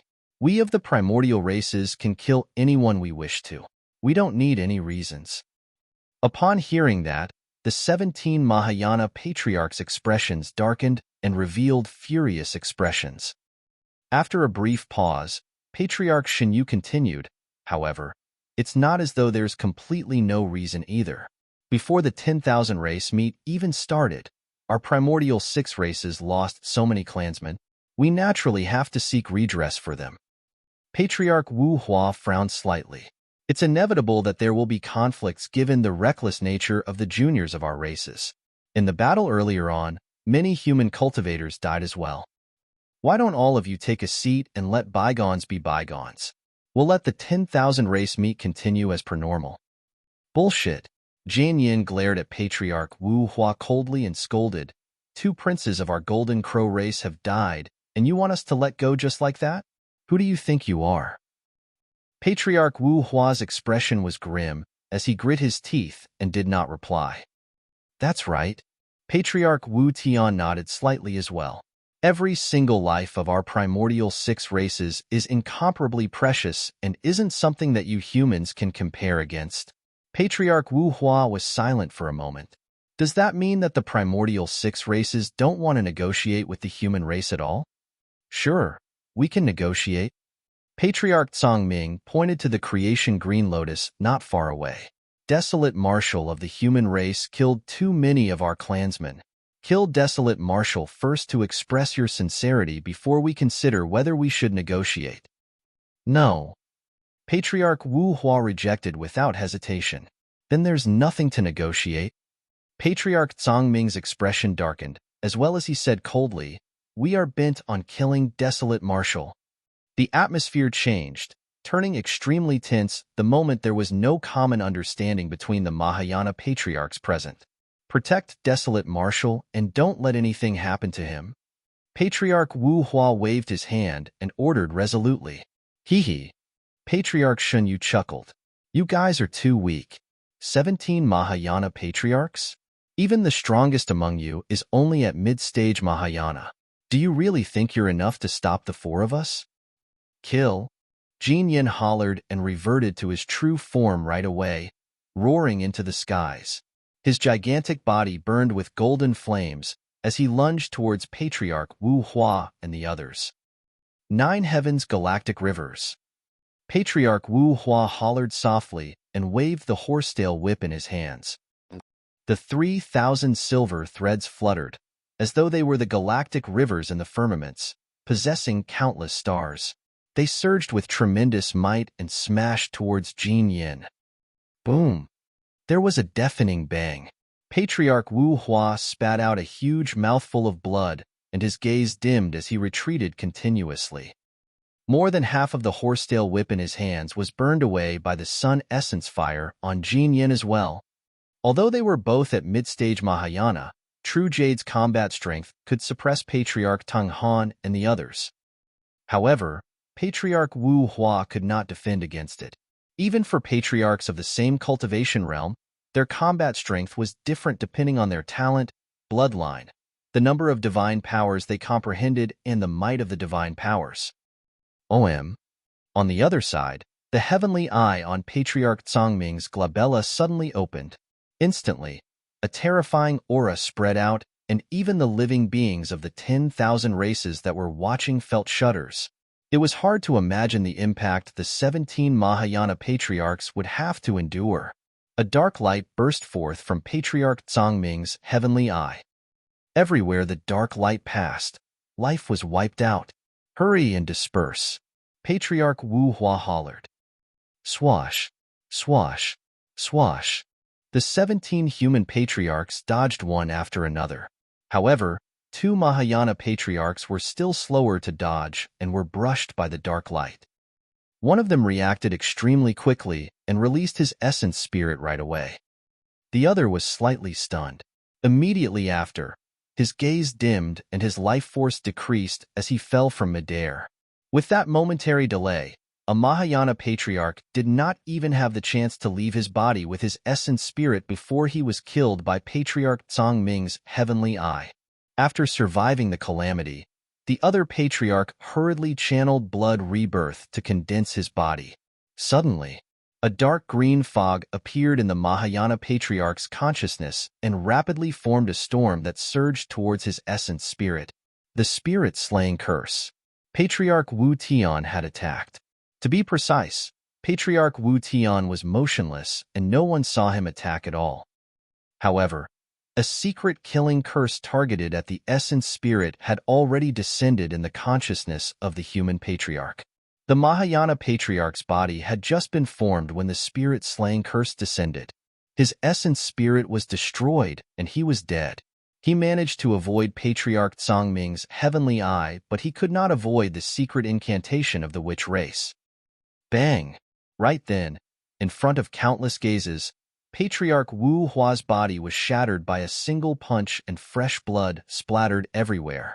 When Patriarch Xinyu attacked, his blood qi surged and Patriarch Wu Hua could not defend against a casual punch from him.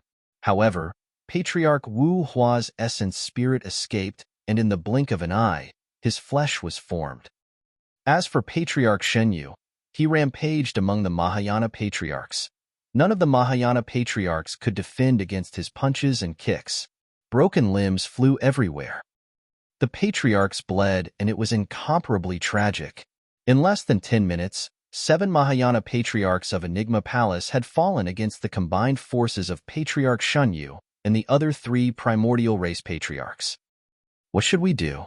We can't defend at all. Sure, Jin muttered. Frowning, Little Fatty scanned the crowd and whispered, I've got a feeling that Enigma Palace has something up their sleeves. These 17 Mahayana patriarchs seem like they're trying to buy time with their appearance. After a brief pause, Little Fatty continued, Haven't you realized that that old lad, Lin Xuanji, hasn't appeared yet? No matter what they have up their sleeves, Brother Su is doomed once the 17 Mahayana patriarchs are dead. We won't be able to wait till then. Sure, Jin sighed. Right then, the bell of Enigma Palace sounded. Somebody was here. Chapter 1589. Fall from Zenith. Chapter 1589. Fall from Zenith. Right now, an Ancestor Realm battle had broken out on the battlefield of Enigma Palace. The Mahayana Patriarchs of Enigma Palace were using their lives and blood to buy time and protect Desolate Marshal as they fought against the 4 primordial race Patriarchs. Although True Jade had an absolute advantage against Rakshasa Liang in the fight, it was difficult to determine the victor within a short period of time. Now that all the top sects and factions of Tianhuang mainland were gathered here, the situation wouldn't change even if any other factions arrived. Therefore, even when the bell of Enigma Palace sounded, no one paid attention. The battle was turning more intense. In just 10 minutes, 7 of the 17 patriarchs had died. The remaining patriarch Wu Hua and the others had their bodies torn at least once as well. All of them were covered in blood and had pale expressions. When the cultivators saw that, it was as though the unprecedented war between the human race and the primordial 9 races in the ancient era had resurfaced before them once more. The tragic scenes of mighty figures and patriarchs dying that were recorded in the ancient books had truly happened before everyone. However, compared to the cold text records, this was far more shocking and tragic. Furthermore, all the cultivators knew that the current battle was merely a test between the patriarchs of the primordial 6 races and the human race. The top Ancestor Realm experts had yet to appear. The emperors of the various races had not appeared either. Once a late-stage or perfected Mahayana Patriarch appeared and the emperors descended, that would be the true battle. Whether or not there was a negotiation, there was a high chance that this 10,000 race meet would determine the situation of Tianhuang mainland in the future. It would determine the future of the human race. Give up? After a few head-on clashes with True Jade and suffering immense losses, Patriarch Li Heng no longer fought her head-on. Instead, he used his movement technique speed to hold her back. True Jade was stronger than Patriarch Liang. However, she had no way of suppressing him completely as well. TLB blunt. Patriarch Liang pouted his lips in disdain. You patriarchs of the human race are merely delaying things. Some of the top-tier patriarchs of our primordial races have yet to appear. If they do, even the emperors of the human race might not be able to defend against them. Patriarch Zhongming said coldly, the primordial 9 races suffered immense losses in the primordial war against the taboos. That was the only reason why the human race had a chance to rise. To be precise, if a supreme expert like the human emperor had not appeared out of nowhere and turned the tides, your human race would have lost a long time ago. At the mention of the human emperor, a wary look flashed through the eyes of the 5 patriarchs of the primordial races present. Even though the human emperor had been gone for countless years, his reputation had shocked history, and the primordial races were extremely wary of him. Patriarch Shun Yu shook his head gently and said slowly, unfortunately, immense fortune is required for a variant like the human emperor to be born. However, in this generation, the human race is at the end of its road. There's no way you can possess a supreme expert like the human emperor. Your human race is finished. The human race is at the end of its road. Many cultivators were silent and their expressions dimmed.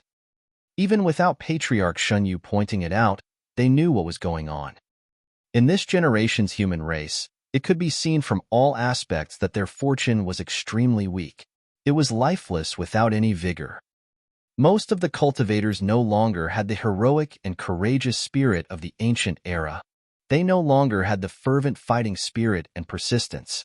In fact, cracks even surfaced between the major sects and factions of the cultivation world. All the cultivators were no longer united.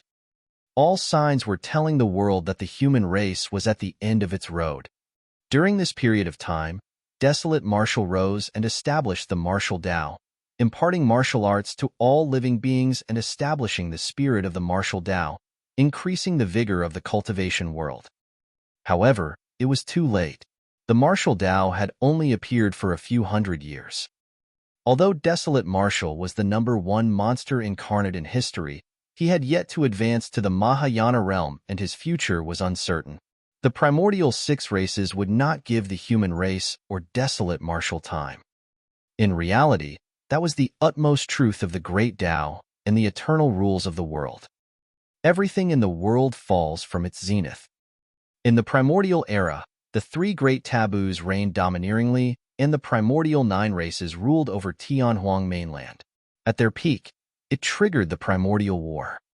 The 3 taboos fell, and the primordial 9 races suffered immense losses as well. The human race seized the opportunity to rise. The primordial 9 races only declined completely after the ancient war and were trapped in a corner of Tianhuang mainland to recuperate. As for the human race, they had dominated Tianhuang mainland for countless years. Just like the primordial 9 races in the past, they were extremely strong until they peaked.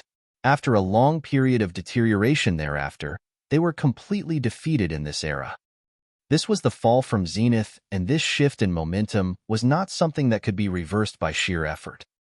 In the primordial era, even the strong 3 taboos and the primordial 9 races could not defend against the suppression of the shifting momentums. Patriarch Shunyu was not wrong. The human race was at the end of its road. There was no way such a thin fortune could produce a supreme expert like the eternal human emperor. Unfortunately, there was an additional variable for the human race in this generation. Many years ago, a woman arrived in Tianhuang mainland and brought a scholar from an unassuming small town into the cultivation world, altering his fate. This woman had altered the scholar's fortune. This scholar laid down a great vow to alter the fates of all living beings in the world. Therefore, although everyone from Enigma Palace, including the storyteller, could tell that the fortune of the human race was depleted, they could not divine the fate of that scholar. That was the reason why the storyteller told the scholar that he was the future hope of the human race. That was the reason why the Mahayana Patriarchs of Enigma Palace spared no effort to protect the scholar from harm. Give up? Patriarch Shunyu looked at Patriarch Wu Hua, who was not far away, and said indifferently, "Your blood chi is weak and is no longer enough to support your blood rebirth. Nobody can stop us from killing Desolate Marshal." "Who says so?" Right then, a voice sounded from outside Enigma Palace. It sounded tender, as though the person who spoke was pretty young. "MMM?" The expressions of the living beings of the 10,000 races changed. Who would dare to stand on Desolate Marshal's side at this moment and go against the primordial 6 races? All the living beings of the 10,000 races looked over. A group of living beings with majestic auras walked over from outside Enigma Palace. There were hundreds of them, and they seemed to be covered in a layer of mist. When gathered, the hundreds of living beings seemed like an unfathomable ocean. Although those living beings were in human form, they were clearly not human and were shrouded by demonic chi. There were conjoint body mighty figures and half-martial ancestor experts.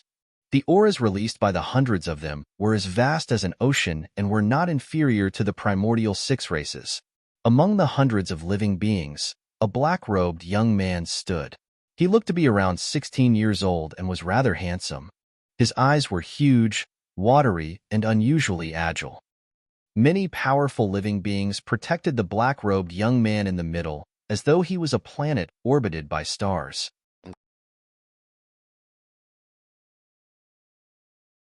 Chapter 1590. I might not know my limits. Chapter 1590. I might not know my limits. The living beings of the 10,000 races frowned slightly. Although they could not tell the origin of the living beings, the primordial 6 races present recognized them instantly. Kuan race? Patriarch Shunyu frowned slightly. The words Kuan race instantly caused a commotion in the crowd. Over the years, although various primordial races had walked out of the forbidden grounds and snatched territories in Tianhuang mainland while conducting massacres, 3 of them had not made any moves. One of them was the Kuan race. Although Enigma Palace sent an invitation to the Kuan race for the 10,000 race meet as well, it was like a rock sinking into the ocean without any response. To think that the Kuan race would descend upon Enigma Palace today. More importantly, it was the attitude of the Kuan race. As one of the primordial 9 races, If the current race stood on the side of the human race, their chances of negotiation would increase significantly. Even Enigma Palace could not understand why the Kuan race was on the side of the human race. Xinyu and the others stopped and looked towards the Kuan race. Patriarch Wu Hua and the others were already sweating profusely. They consumed elixirs frantically and rested as hurriedly as they could, trying their best to recover their stamina. Who was the one who spoke just now? Patriarch Jin Yin scanned the Kuan race and asked coldly. Me. The black-robed young man in the middle of the Kuan race pushed everyone away and walked out, raising his head. Even against the Patriarch's question, the black-robed young man had a fearless expression. The black-robed young man was carefree. Patriarch Jin Yin glared at him coldly with disdain and had no intention of paying attention. The two of them were not on the same level. He looked at the other experts of the Kuan race and nodded slightly. Kuan race, we welcome your return to join forces with the primordial 6 races. Big Golden Bird. What nonsense are you talking about? Carefree stuck out his tongue at Patriarch Jin Yin. The Kuan race won't join forces with you guys. Furthermore, you can't injure him. He pointed to the creation green lotus that was still breaking through not far away and said in a resolute tone. Patriarch Jin Yan's expression darkened.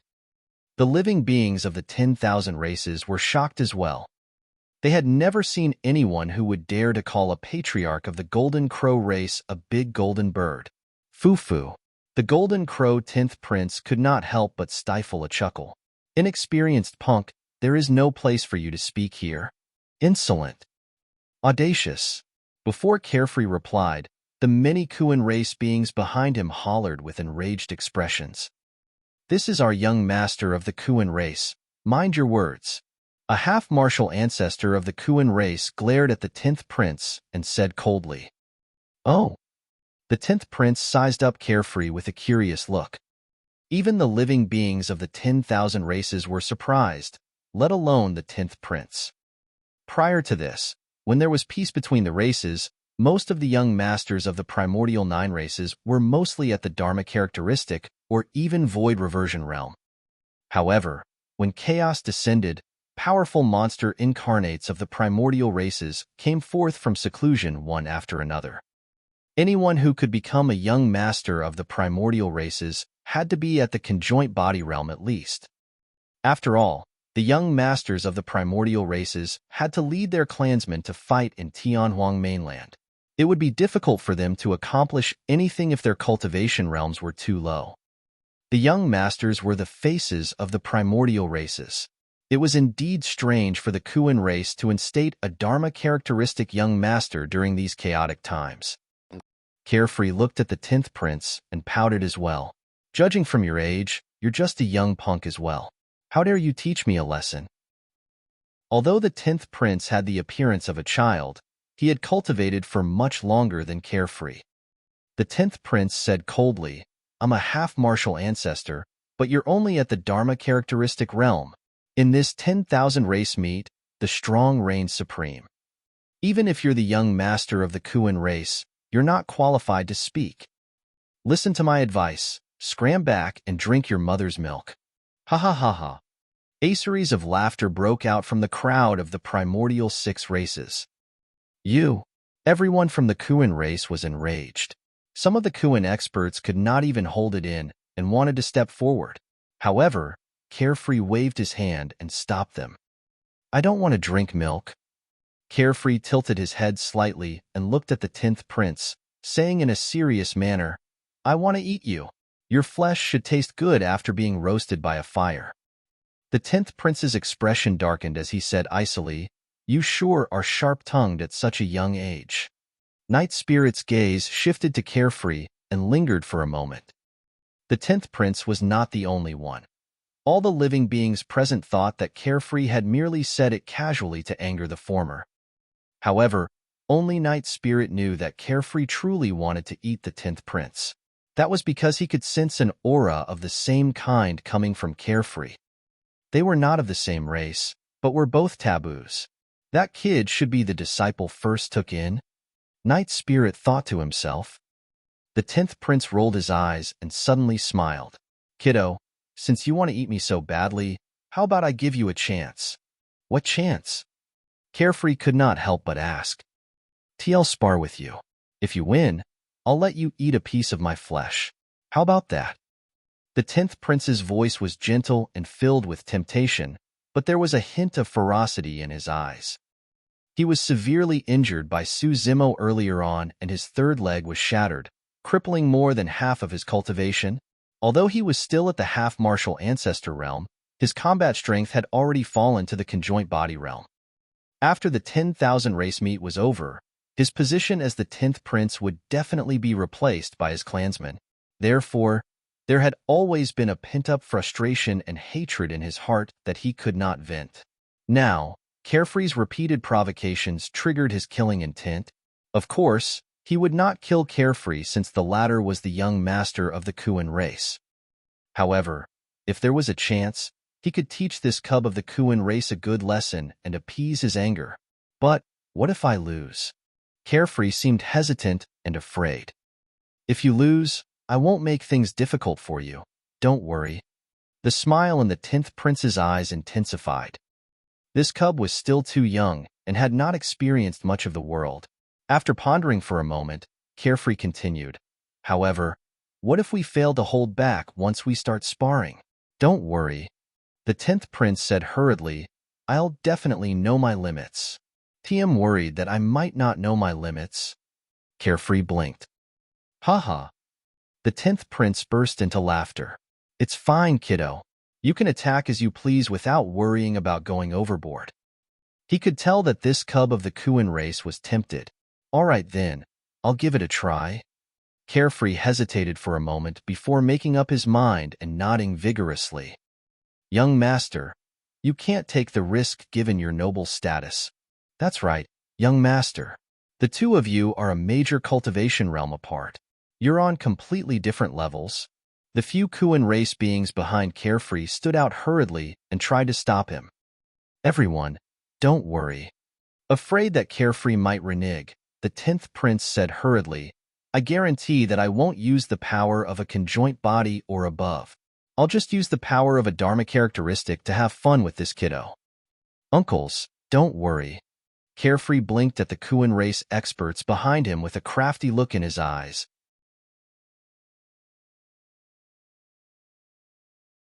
Chapter 1591, Devoured Alive. Chapter 1591, Devoured Alive. When the Kuan race experts saw Carefree's expression, they shuddered instinctively. Back in Baiming, each time this little ancestor of theirs revealed that expression, he would definitely be plotting against someone. Countless clansmen of the Kuan race had suffered immense losses in the hands of this little ancestor. The experts of the Kuan race exchanged glances and said nothing more as they mourned in silence for the 10th prince. Carefree turned around and took a few steps towards the 10th prince before coming to a stop. I've only cultivated for a short period of time, and I really don't know my limits. I think it's better for us to cancel the spar. If someone gets hurt, wouldn't that spoil our relationship? Since things had come to this, there was no way the 10th prince would let Carefree off scot-free. The 10th prince said hurriedly, It's fine. Use all your methods. There's no need to hold back. Harming me aside, even if you can take my life, that will be because you're capable. In that case, Carefree nodded. Let's do it then. Carefree stood firmly and gripped his fists, putting on a strong front as he glared at the 10th prince, ready to strike at any moment. The 10th prince looked at everyone from the Kuan race and suddenly said, Let's agree first that outsiders can't interfere casually in a spar between us brothers. Don't worry, we won't interfere. Many experts of the Kuan race nodded and looked at the 10th prince with strange gazes. Initially, Patriarch Shenyu and the others did not take this small interlude to heart. They were still thinking about why the Kuan race would help Desolate Marshal. However, for some reason, when he saw the reactions of the Kuan race experts, Patriarch Jin Yin suddenly frowned, as though he sensed that something was amiss. Could it be that this cub of the Kuan race is playing the pig to eat the tiger? Patriarch Jin Yan's gaze landed on Carefree once more. After all, nobody could become a young master of the primordial races without being outstanding. However, Even after scanning with his gaze and spirit consciousness for a few times, he found nothing. The black-robed young man of the Kuan race was indeed at the Dharma characteristic realm and was not hiding anything from them. Perhaps I'm overthinking it. Patriarch Yin Lan shook his head and stopped thinking. Furthermore, even if this cub of the Kuan race was capable, he would not be able to threaten a prince of the Golden Crow race. On the battlefield, the 10th prince smirked and walked slowly towards Carefree. Indeed, he did not reveal the aura and strength of a conjoint body and said softly, "Younger brother of the Kuan race, don't be nervous. Relax, relax." Carefree was still unmoved and glared at the 10th prince fixedly.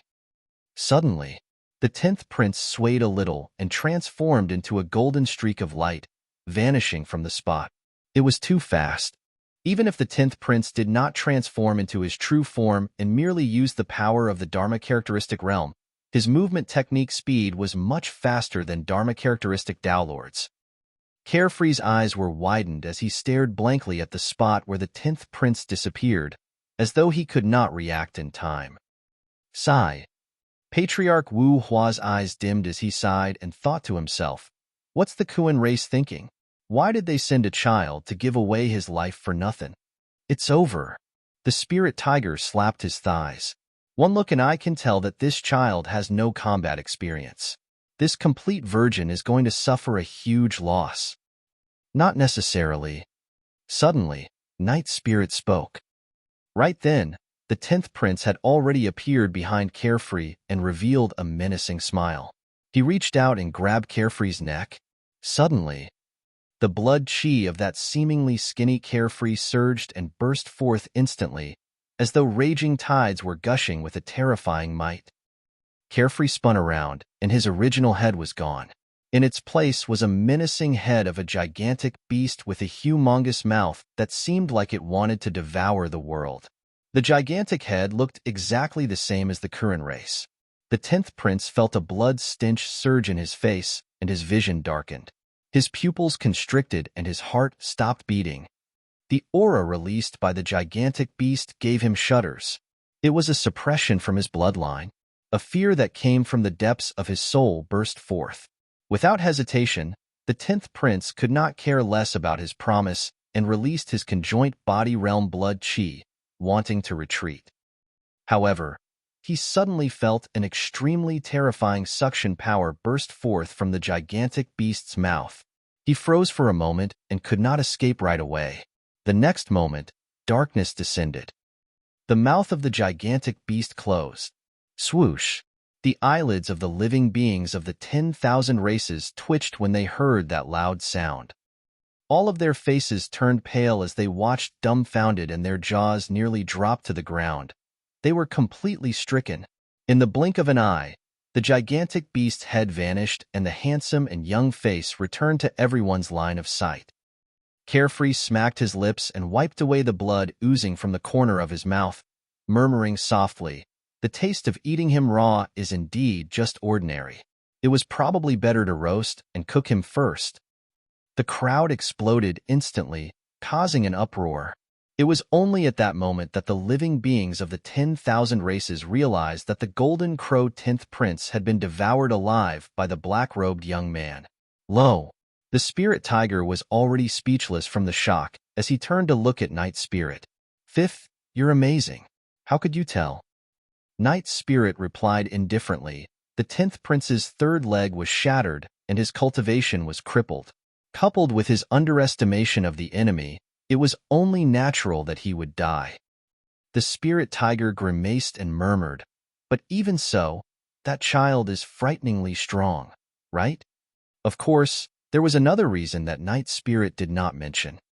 If Carefree was only an ordinary race being, he wouldn't have been able to stop the 10th Prince from releasing his blood chi to escape earlier on.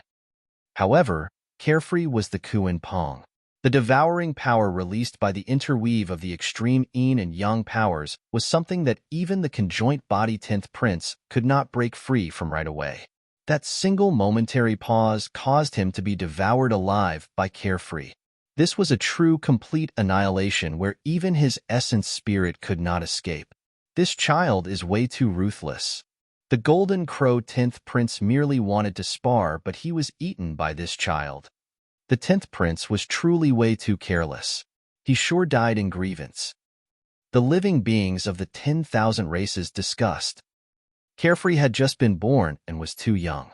He had yet to take on the complete form of a Kuan Pong and could merely condense a head that looked no different from the Kuan races. For example, Night Spirit looked like a large black dog when he was young as well. Therefore, none of the patriarchs of the primordial races present noticed Carefree's true identity. Patriarch Yin Lan glared at Carefree fixedly with a dark expression.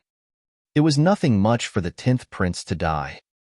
However, when Carefree conjured the gigantic beast's head, there was an extremely primordial aura that made him feel fear. Could it be? Patriarch Yin Lan thought of a possibility but denied it immediately. Impossible. Absolutely impossible.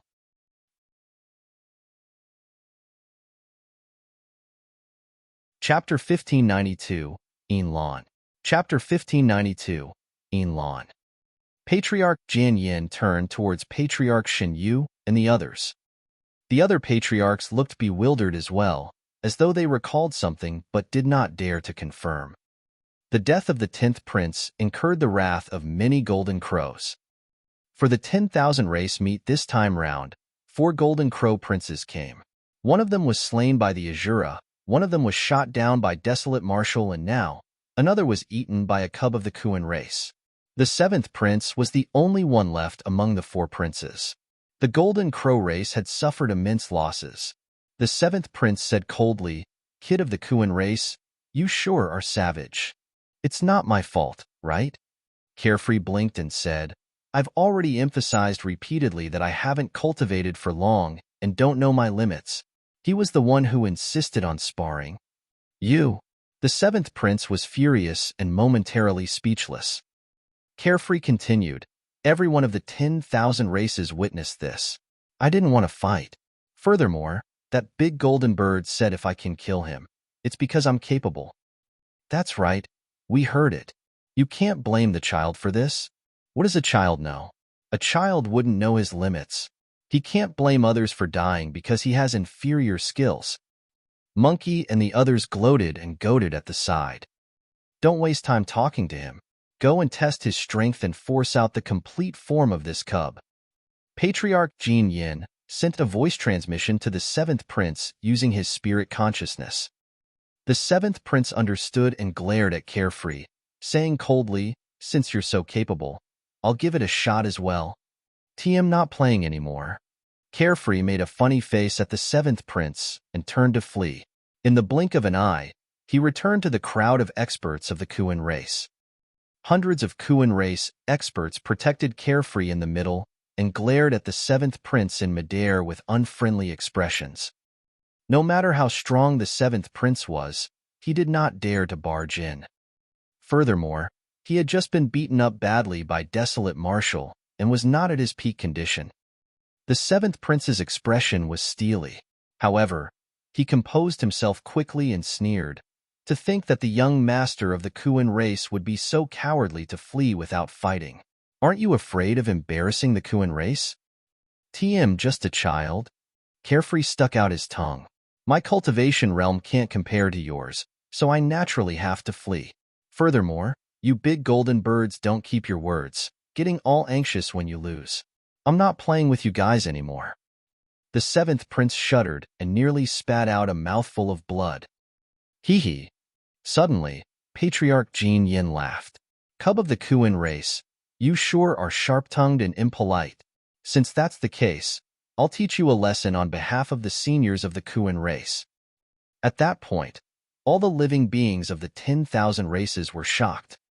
No matter how they looked at it, it was unusual that a patriarch of the primordial races would be provoked to attack a Dharma-characteristic youth personally. However, none of the living beings of the 10,000 races understood the reason behind it. Patriarch Jian Yin was naturally making an excuse by saying that he wanted to teach Carefree a lesson. His goal was to see what Carefree's true form was. Patriarch Jian Yin, as an Ancestor Realm expert, Aren't you going overboard by wanting to deal with a child at the Dharma characteristic realm? Patriarch Yin, please respect yourself. If news of you bullying the young spread, it'll probably cause countless ridicule and shame the Golden Crow race.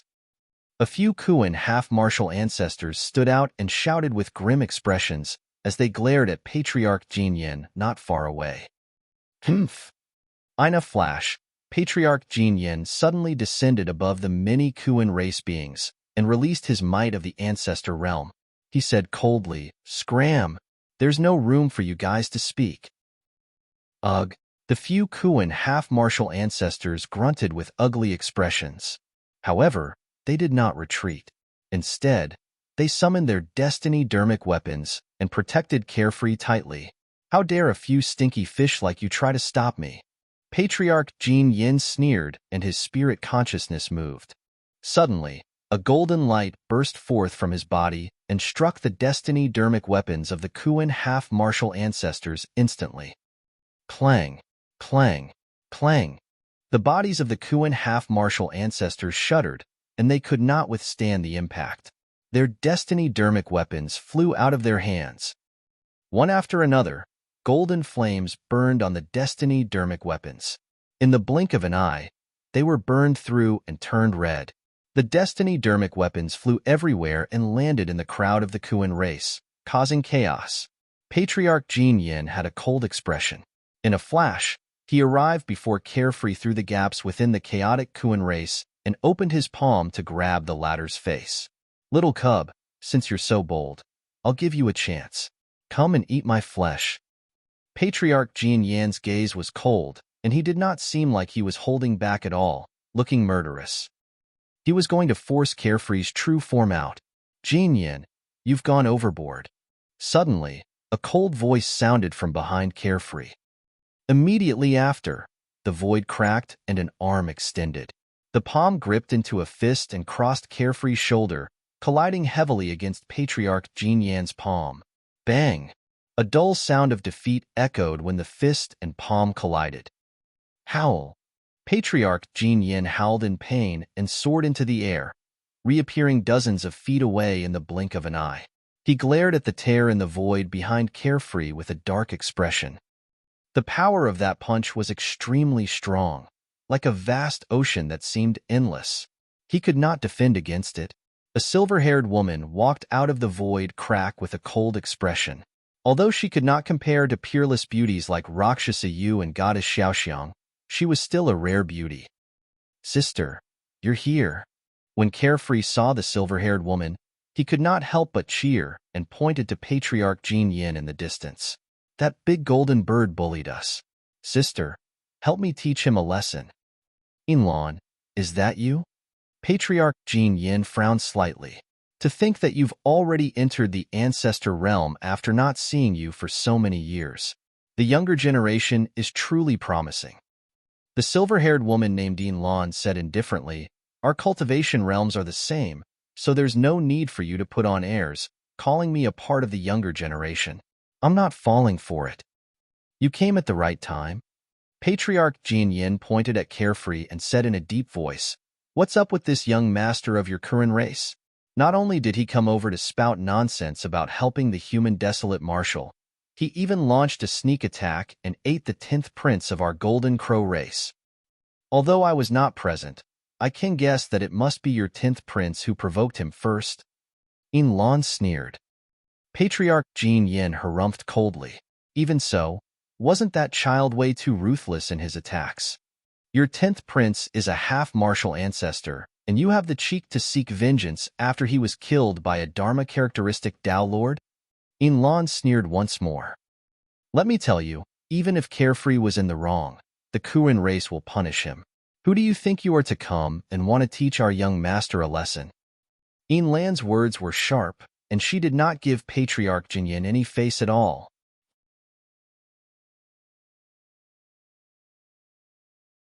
Chapter 1593, Auspicious Sky.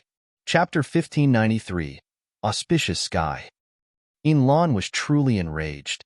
If Carefree was an ordinary Kuan race being, it would be nothing much. However, Carefree's true form was the taboo Kuan Pong, and he was watched over carefully by the entire Kuan race for fear that something might happen to him. If Patriarch Jin Yin truly injured Carefree, it would not be enough to salvage the situation even if the former was killed. Furthermore, Patriarch Jin Yin was an Ancestor Realm expert. The fact that he tried to deal with a Dharma characteristic Dao Lord personally enraged Yin Lan completely. Patriarch Jin Yan's expression darkened completely as well. Although their cultivation realms were the same, he could not hold it in any longer after being scolded in front of everyone. That's enough. Patriarch Shunyu stood out and tried to smooth things over with a smile. Everyone, take a step back. It's only understandable why Jin Yin might have done something a little extreme in his rage now that the Golden Crow 10th Prince is dead. Yin Lan, we're all part of the Primordial 9 races. There's no need for us to get into a fight right away. Now that Patriarch Shunyu stood out, Patriarch Jin Yin did not continue to get entangled with Yin Lan even though he was unwilling. More importantly, he had no chance of winning against Yin Lan. The blood chi of the Kuan race was way too strong and vast like an ocean. Only the God race could match them. Patriarch Shunyu changed the topic. However, your young master of the Kuan race is young and probably doesn't know much about the cultivation world. Desolate Marshal is a great enemy for our Primordial 6 races. Our Primordial 6 races joined forces and released the killing badges. He's someone that must be killed. It's truly illogical for your young master of the Kuan race to want to protect him. Yin Lan, you came at the right time. Bring him back and teach him a lesson. Yin Lan was expressionless and only said slowly after Patriarch Shunyu was done, "You guys can't kill Desolate Marshal. Carefree's intentions align with the Kuan race." Patriarch Shunyu narrowed his eyes. The reason why he did not want a conflict with the Kuan race was because he wanted to rope them in. To think that the Kuan race would be so tactless and stand on Desolate Marshal's side. The other 4 patriarchs of the primordial races had hostile expressions as well. Does that mean that the Kuan race is bent on becoming enemies with the primordial 6 races? Patriarch Wu Tian asked coldly. You're making things sound too serious. Yin Lan said, the Kuan race only wants to protect Desolate Marshal. As for the others, the Kuan race won't interfere. Fufu. Patriarch Zhongming smiled, and the heavenly eye on his glabella seemed like it was about to open. Killing intent filled the air as he said coldly, the Kuan race alone won't be able to protect someone that our primordial 6 races want to kill. Yin Lan took a deep breath and said slowly, we'll do our best. Right then, the lotus petals that bloomed on the top of the creation green lotus in the battlefield suddenly began to wither and fall. The entire creation green lotus was withering as well. The breakthrough of Desolate Marshal's green lotus true body failed? Throughout history, only the ancient Buddha Emperor could nurture a grade 8 creation green lotus. However, Desolate Marshal attempted to nurture a grade 8 creation green lotus, although he's only a half-martial ancestor. It's only logical for him to fail. How can the advancement from grade 7 to grade 8 be so easy? This is the outcome of overestimating oneself. The living beings of the 10,000 races shook their heads, some in pity and some sneering. In midair, Patriarch Shunyu and the others exchanged glances and heaved a sigh of relief. If Desolate Marshal died just like that, it would save them the trouble of attacking. What should we do? Little Fox was so anxious that she was about to cry. Will something happen to young master after the failure of the creation green lotus's advancement? Monkey and the others were silent with grim expressions. The creation green lotus was Su Zimo. Su Zimo was the creation green lotus. If the creation green lotus withered, there was a high chance that Su Zimo would die as well. Patrons, you don't have to worry. Right then, Ming Zhen's voice sounded in Monkey and the others' minds. The creation green lotus steals the creation of heaven and earth. Every single advancement requires a reincarnation and transformation. As though it was proving Ming Zhen's words, a burst of life force surged forth from the green lotus that was almost withered. Tender green leaves grew from the petals of the withered lotus leaves once more. They were filled with vitality and grew at an extremely fast speed. The aura of the creation green lotus rose continuously. The living beings of the 10,000 races were shocked and their gazes landed on the creation green lotus. A pink flower bud appeared on the top of the creation green lotus. It was stained with sparkling dew and blossomed slowly in front of everyone. Outside, the largest circle of lotus petals blossomed. Immediately after was the second circle of lotus petals. The third circle. Even at the seventh circle, it did not stop. All the living beings of the 10,000 races could clearly see that there was a final circle of lotus petals that had yet to blossom on the lotus platform. Immediately after, the eighth circle of lotus petals blossomed and a resplendent glow filled the air. Instantly, the world shook. Suddenly, jade-like green lotus flowers descended from the skies and floated, descending upon Enigma Palace in a vast and spectacular manner. The living beings of the 10,000 races were dumbfounded.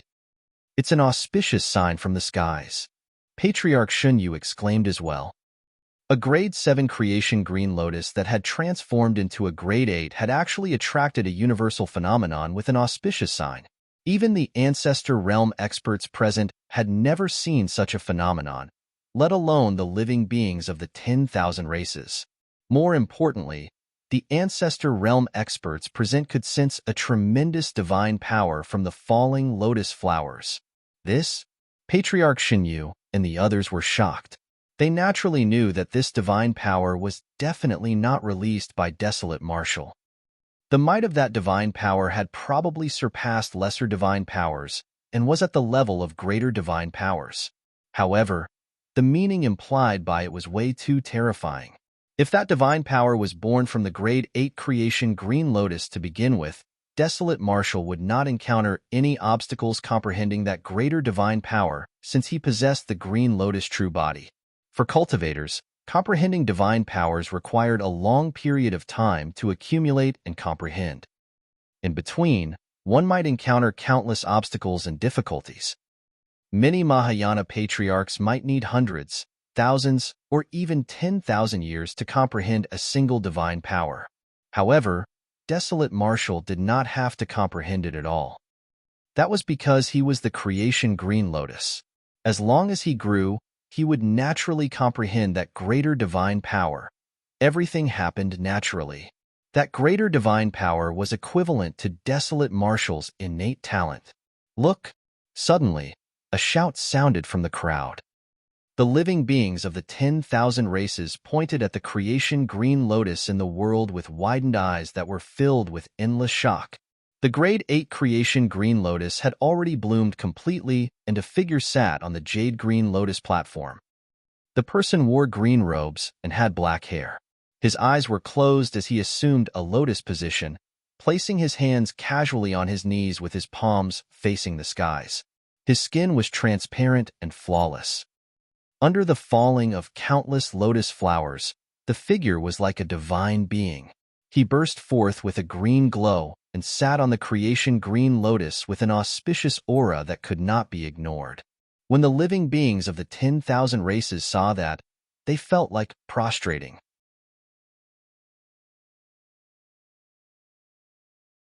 Chapter 1594, Arrival of Patriarchs.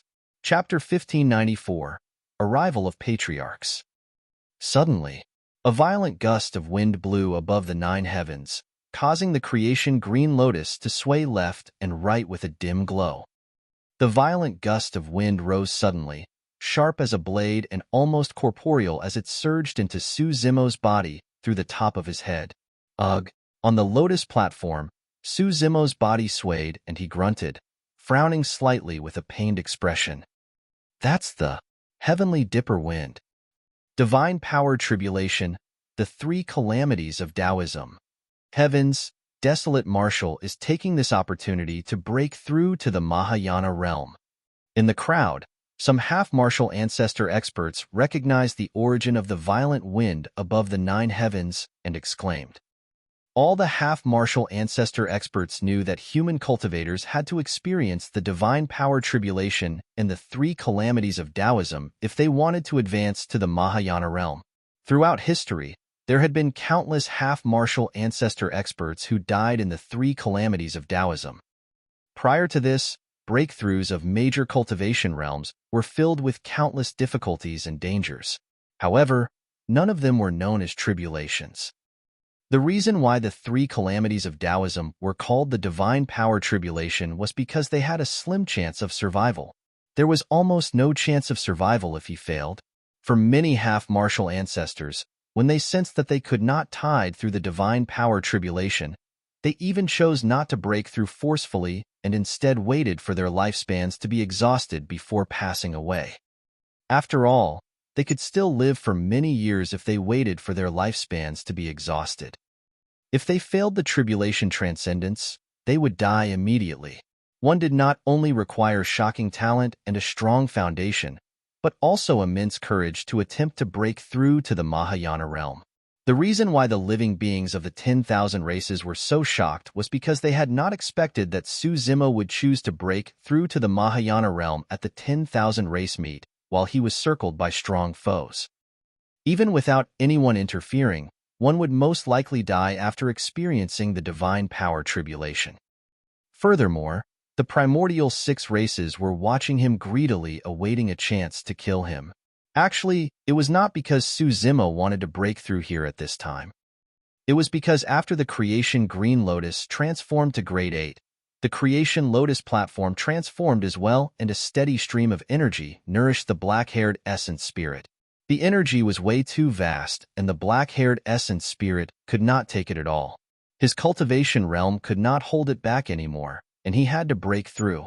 Buzz! The heavenly eye on Patriarch Zongming's glabella suddenly opened and released a dark light that sped towards Su Zimo, who was undergoing tribulation. There was no way the patriarchs of the primordial races would watch Su Zimo advance to the Mahayana realm. They had to interrupt Su Zimo no matter if he could succeed in his tribulation transcendence.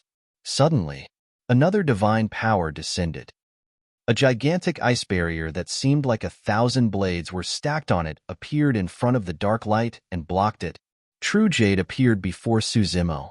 Her attention had always been on Su Zimo.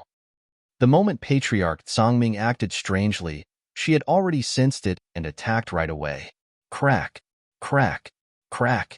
Although the ice barrier blocked the power of the heavenly eye, cracks appeared on the ice barrier and it collapsed instantly. As a patriarch, you actually ambushed someone who was completely unprepared. How despicable. True Jade said coldly.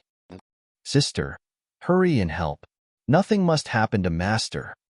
Carefree had a nervous expression and hurriedly sent a voice transmission with his spirit consciousness. Yin Lan nodded slightly and leaped up as well, standing shoulder to shoulder with True Jade as she looked at Patriarch Shenyu and the other 4. Patriarch Wu Hua and the others stood up one after another and surrounded Su Zimo in the middle. All of them had grim expressions as they wielded their destiny-dermic weapons. Leave that white-bloused woman to me. The Rakshasa Patriarch Liang smirked and licked his lips as he looked at True Jade. Patriarch Shunyu nodded slightly. Leave Yin Lan to me. As for the remaining 10 human patriarchs, don't worry. Patriarch Jin Yin said coldly, if the 3 of us attack with our full strength, all 10 of them will die here in less than an hour. Wu Hua, give up? Right then, cracks appeared in the void and many Mahayana patriarchs of the human race walked out one after another. They were from Heavenly Dipper sect, Malevolent Earth sect, and even Penglai Island. One after another, in front of everyone, the number of Mahayana patriarchs from the 3 super sects had already exceeded 100. Among them, there were not only early-stage Mahayanas, but mid-stage and even late-stage and perfected Mahayanas. With so many Mahayana patriarchs descending in Enigma Palace, the living beings of the 10,000 races realized that this 10,000 race meet was no longer something they could control. With so many Mahayana patriarchs descending in Enigma Palace, the living beings of the 10,000 races realized that this 1,000-year meet was no longer something they could control. Roar. Howl. A series of earth-shaking roars sounded. From the south, a gigantic peacock sped over. Although it was 1,000 feet tall, it was unusually agile and every single one of its feathers shone with a strange glow. It was from one of the 8 demon regions, demon ancestor Congling of Peacock Ridge. From the west, a gigantic spider with 8 legs moved towards Enigma Palace with dust billowing. Thousand Spider Sandune, demon ancestor Zhu Fa. From the east, a vermilion glow filled the skies and arrived before them in the blink of an eye. It was an eagle with scarlet wings that looked extraordinary. Eastern region, demon ancestor Scarlet Feather. From the north, demonic Chi rumbled and a lion with long, golden fur appeared in the mountain range, roaring into the skies. Wild Lion Ridge, demon ancestor Wild Heaven. Gradually, people from the 8 demon regions arrived one after another. All of them were experts of the demon ancestor realm. Matriarch Yuluo, Patriarch Fei Duan, Patriarch Su Jing, you guys. Patriarch Wu Hua was shocked when he saw the more than 100 Mahayana patriarchs of the 3 super sects, Heavenly Dipper Sect, Malevolent Earth Sect, and Penglai Island rushing over. Some of these Mahayana patriarchs were ancestor realm experts who had been famous for a long time. They even left their marks on the divine power ranking. Emperors were not listed on the divine power ranking. In other words, all 36 names on the divine power ranking were Mahayana patriarchs. For example, Matriarch Yuluo of Heavenly Dipper Sect was ranked 34 on the divine power ranking. Patriarch Fei Duan of Malevolent Earth Sect was 27 on the divine power ranking. Patriarch Su Jing of Penglai Island was ranked 21 on the divine power ranking. Those 3 were perfected Mahayanas. Each of them had comprehended more than 10 greater divine powers. Matriarch Yuluo, what's the meaning of this? Patriarch Wu Hua asked in a deep voice. Nothing much. Matriarch Yuluo was a middle-aged beauty and carried a snow-white cat in her embrace, fondling the latter's head from time to time. She replied indifferently, "We're here to partake in the 10,000 race meat, of course." Patriarch Shunyu and the others exchanged glances when they saw that. With smiles on their faces, they were in no hurry to attack. Malevolent Earth Sect's Patriarch Fei Duan had a cold expression. Wu Hua, make way. Desolate Marshal has to die today. On what grounds? Patriarch Wu Hua said in a deep voice. What did Desolate Marshal do wrong to deserve so many Mahayana patriarchs bent on taking his life? Don't forget, Desolate Marshal once established the martial Dao and imparted martial arts to all living beings. Even you and I can't compare to his contribution to the human race. However, he still has to die. Patriarch Su Jing of Penglai Island said, the feud between us and the primordial 6 races can only be temporarily put aside after Desolate Marshal's death. Only then can the 10,000 race meet be held smoothly.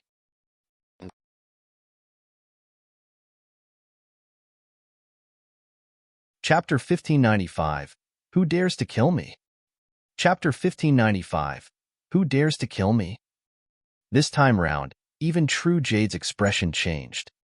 She was only at the mid-stage Mahayana realm and had yet to comprehend any greater divine powers. She could not even defend against some of the late-stage Mahayanas at the back, let alone the 3 experts on the divine power ranking at the front. The strongest experts of Tianhuang mainland were still drawn to this 10,000 race meet in the end. These Mahayana patriarchs were usually in seclusion in the ancient battlefield comprehending divine powers. Unless their sects were met with a calamity, they would not appear in Tianhuang mainland. To think that more than 100 of them would arrive together today. Yin Lan frowned as well. Although she was from the Kuan race, she was only an early-stage Mahayana and did not have much of a chance of winning against late-stage human Mahayanas. Fellow Taoists. Patriarch Wu Hua cupped his fists towards the 100-odd Mahayana patriarchs on the other end and said in a deep voice, even if we killed Desolate Marshal, the primordial 6 races won't negotiate with us. Desolate Marshal isn't the only reason for today's matter. Suddenly, Patriarch Wu Tian said, however, if you want to negotiate, you have to let our primordial 6 races see the sincerity of the human race. If you can't even bear to kill a half-martial ancestor Desolate Marshal, where's the sincerity of the human race? Did you hear that? Matriarch Yuluo caressed the kitten in her embrace and said indifferently, There's a chance for us to sit down and negotiate with the primordial 6 races after killing Desolate Marshal.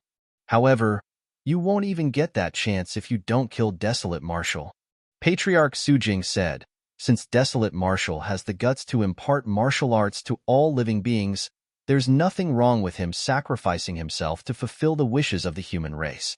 That's right. Patriarch Fei Duan nodded as well. Killing Desolate Marshal alone will prevent us from killing one another, and might even prevent us from fighting the primordial 6 races. What's there to hesitate about? Although those words were nauseating, those 3 patriarchs were completely indifferent and spoke as though it was only logical. Bullshit, Patriarch Wu Hua sneered. To think that the 3 of you who are human patriarchs who are even ranked on the divine power ranking can spout such shameless words. What's the delay for? Hurry and kill Desolate Marshal. Demon Ancestor Zhu Fa of Thousand Spiders Sandune sneered. That's right. Demon Ancestor Kongling nodded slightly as well. The 1,000 demon meet is a rare opportunity. We can't let a single person ruin this grand event. The other demon ancestors expressed their stance as well. Apart from the Wild Lion Ridge's demon ancestor Wild Heaven who said nothing, the other demon ancestors of the 8 demon regions agreed to kill Desolate Marshal. Right then, the heavenly dipper wind that surged above the 9 heavens, above the creation green lotus, dissipated. Su Zimo healed the wounds in his body rapidly, and his trembling body gradually calmed down.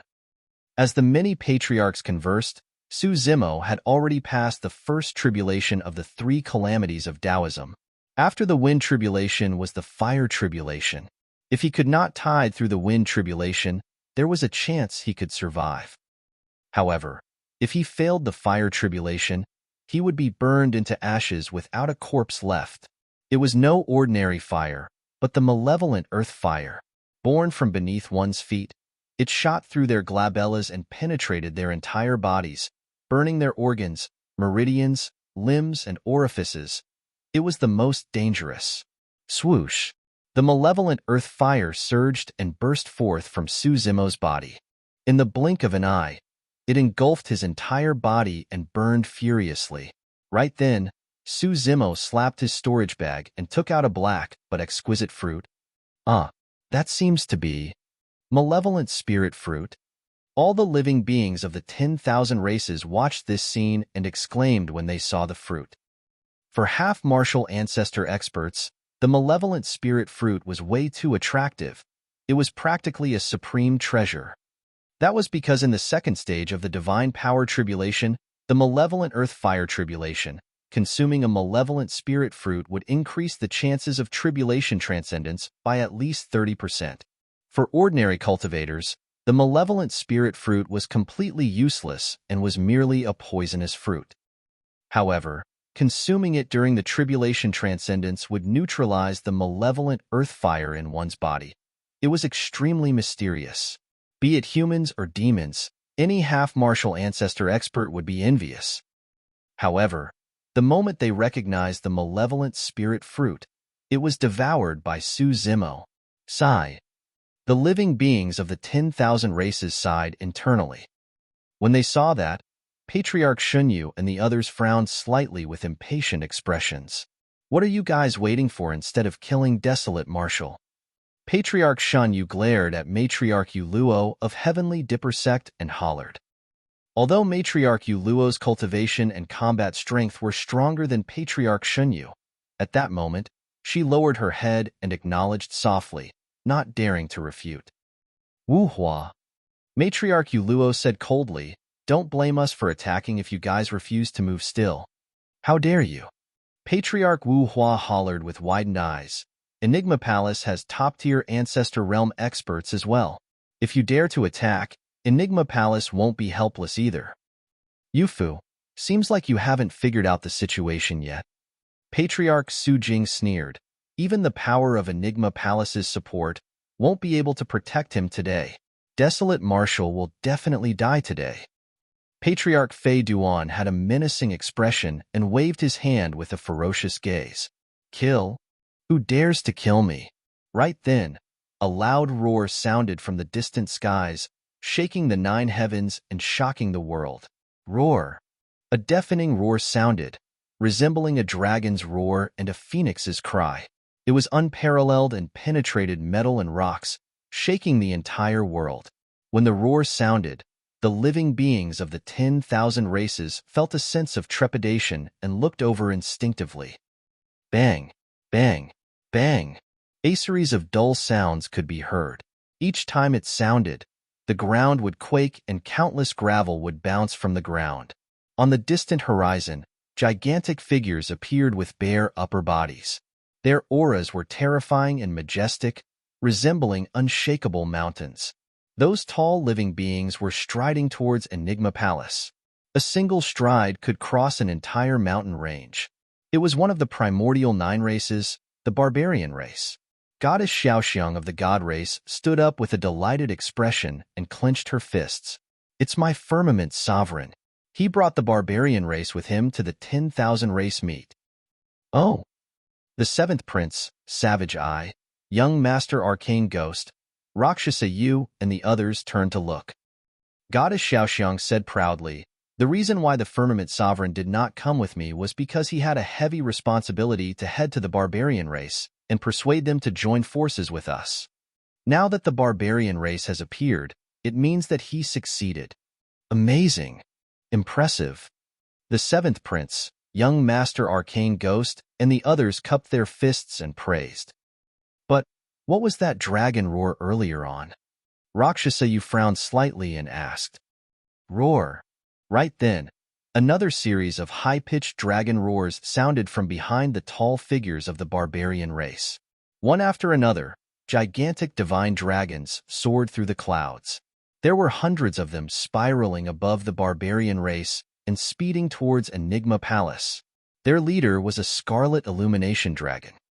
On the illumination dragon's neck sat a man with scarlet hair that burned like flames and a blazing gaze. He had a torrential aura and looked down at everyone, emitting a scorching might. He looked exactly the same as Su Zimo. The dragon phoenix true body had arrived at Enigma Palace.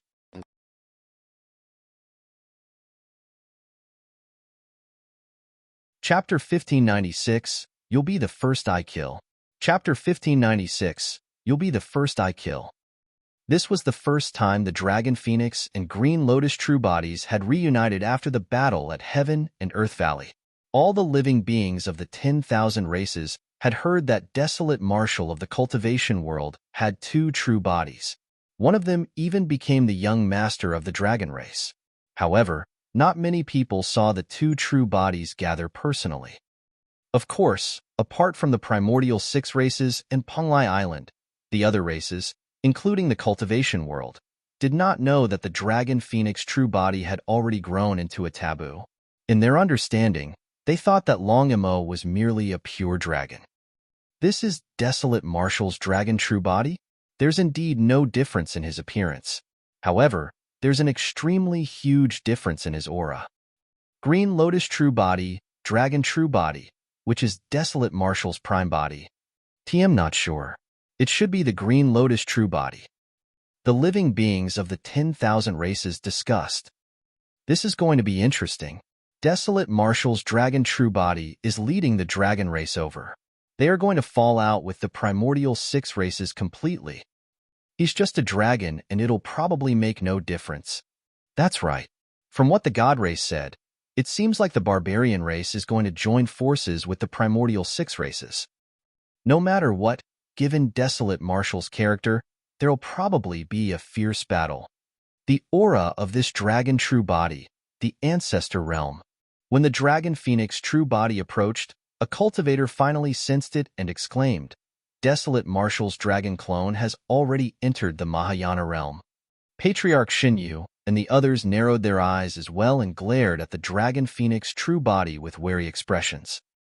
Although they were all at the early stage Mahayana realm, the primordial races knew in their hearts that the true form of the dragon phoenix true body was a primordial taboo. We might not be a match for him in a one-on-one fight. Patriarch Shan Yu sent a voice transmission secretly. Let's be careful. If the dragon phoenix really dares to attack, the 5 of us should be able to suppress him.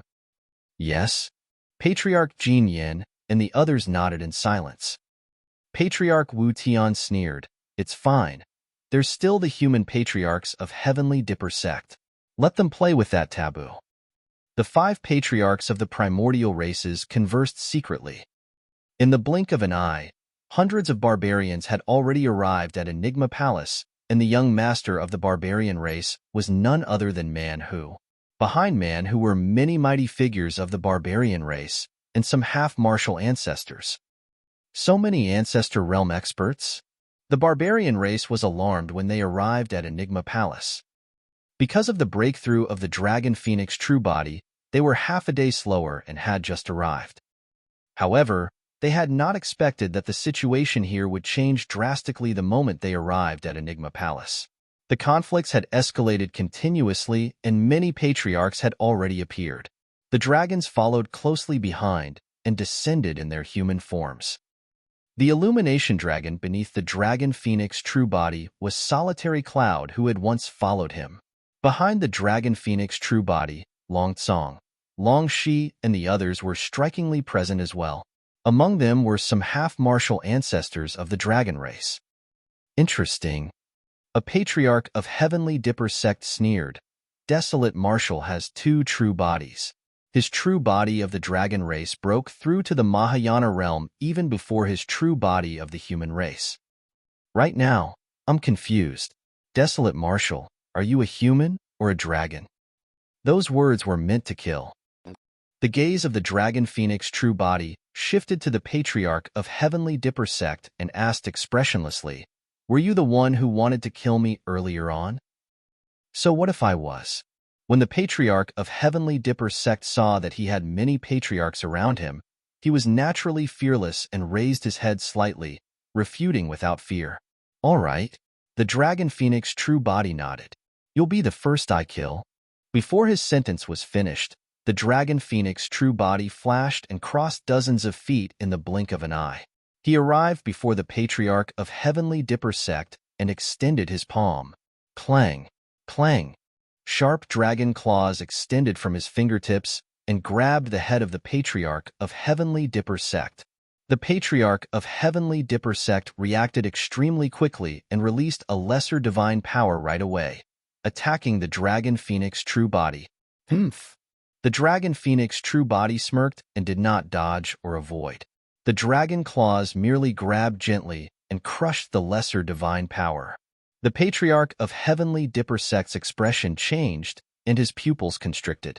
Instinctively, he wanted to summon his Destiny Dermic weapon. However, the Dragon Phoenix true body was extremely fast and did not give him a second chance. His palm descended and crushed the Patriarch's head. The Patriarch's body was like paper against the Dragon Phoenix true body's dragon claws. It was pierced with ease, and the Patriarch's essence spirit was crushed. Even if that Patriarch of Heavenly Dipper sect possessed blood rebirth, it was absolutely useless with his essence spirit destroyed. Under countless gazes, the Mahayana Patriarch of Heavenly Dipper sect was crushed by the Dragon Phoenix true body like an ant. The other Patriarchs of Heavenly Dipper sect were not far away, but none of them could react to it. There were more than 100 Mahayana Patriarchs. Among them, there were some at late stage and 3 at the perfected Mahayana realm. They had not expected that the early-stage Mahayana Dragon Phoenix true body would attack so decisively without any reservations under such circumstances. Matriarch Yuluo, Patriarch Fei Duan, and Patriarch Su Jing were still wary of the dragon race. The 3 patriarchs looked towards Patriarch Shenyu and the others instinctively. Patriarch Shenyu and the others nodded slightly, indicating that they could fight without any reservations. Matriarch Yuluo and the other 2 were relieved. Should I call you Desolate Marshal or Longamo? Matriarch Yuluo caressed the kitten in her embrace and asked with a fake smile. The gaze of the Dragon Phoenix true body landed on the white cat's face instinctively and met its eyes. For some reason, his heart stirred. It was an extremely uncomfortable feeling. The white cat did not have any cultivation aura and could not speak in human tongue. However, there was a strange expression in its eyes. The Dragon Phoenix true body shook his head gently and did not think too much about it. He swept past Matriarch Uluo and the others with a cold expression and asked once more, "Who else wanted to kill me?" Humph. A patriarch of malevolent Earth sect who had already received the order that he could attack freely sneered, "Longamo, don't be arrogant. This is not the Dragon Bone Valley. Your dragon race doesn't call the shots here. We were the ones who wanted to kill you earlier on." A patriarch of Heavenly Dipper sect stood out and said in a deep voice, "If you still dare to attack, don't blame us for joining forces to suppress you." "All right." The Dragon Phoenix True Body nodded. "Since you guys dare to admit it, I'll dare to kill you." Of course, the reason why the Dragon Phoenix True Body attacked Heavenly Dipper sect, Malevolent Earth sect, and Penglai Island first was not only because the three major sects wanted to kill the Green Lotus True Body. Most importantly, the three major sects had already submitted to the Primordial Six races. That was something Suzimo could not endure. Boom! The Dragon Phoenix True Body stomped on the ground and leaped down from the skies. The blood chi in his body surged and he fell into the crowd.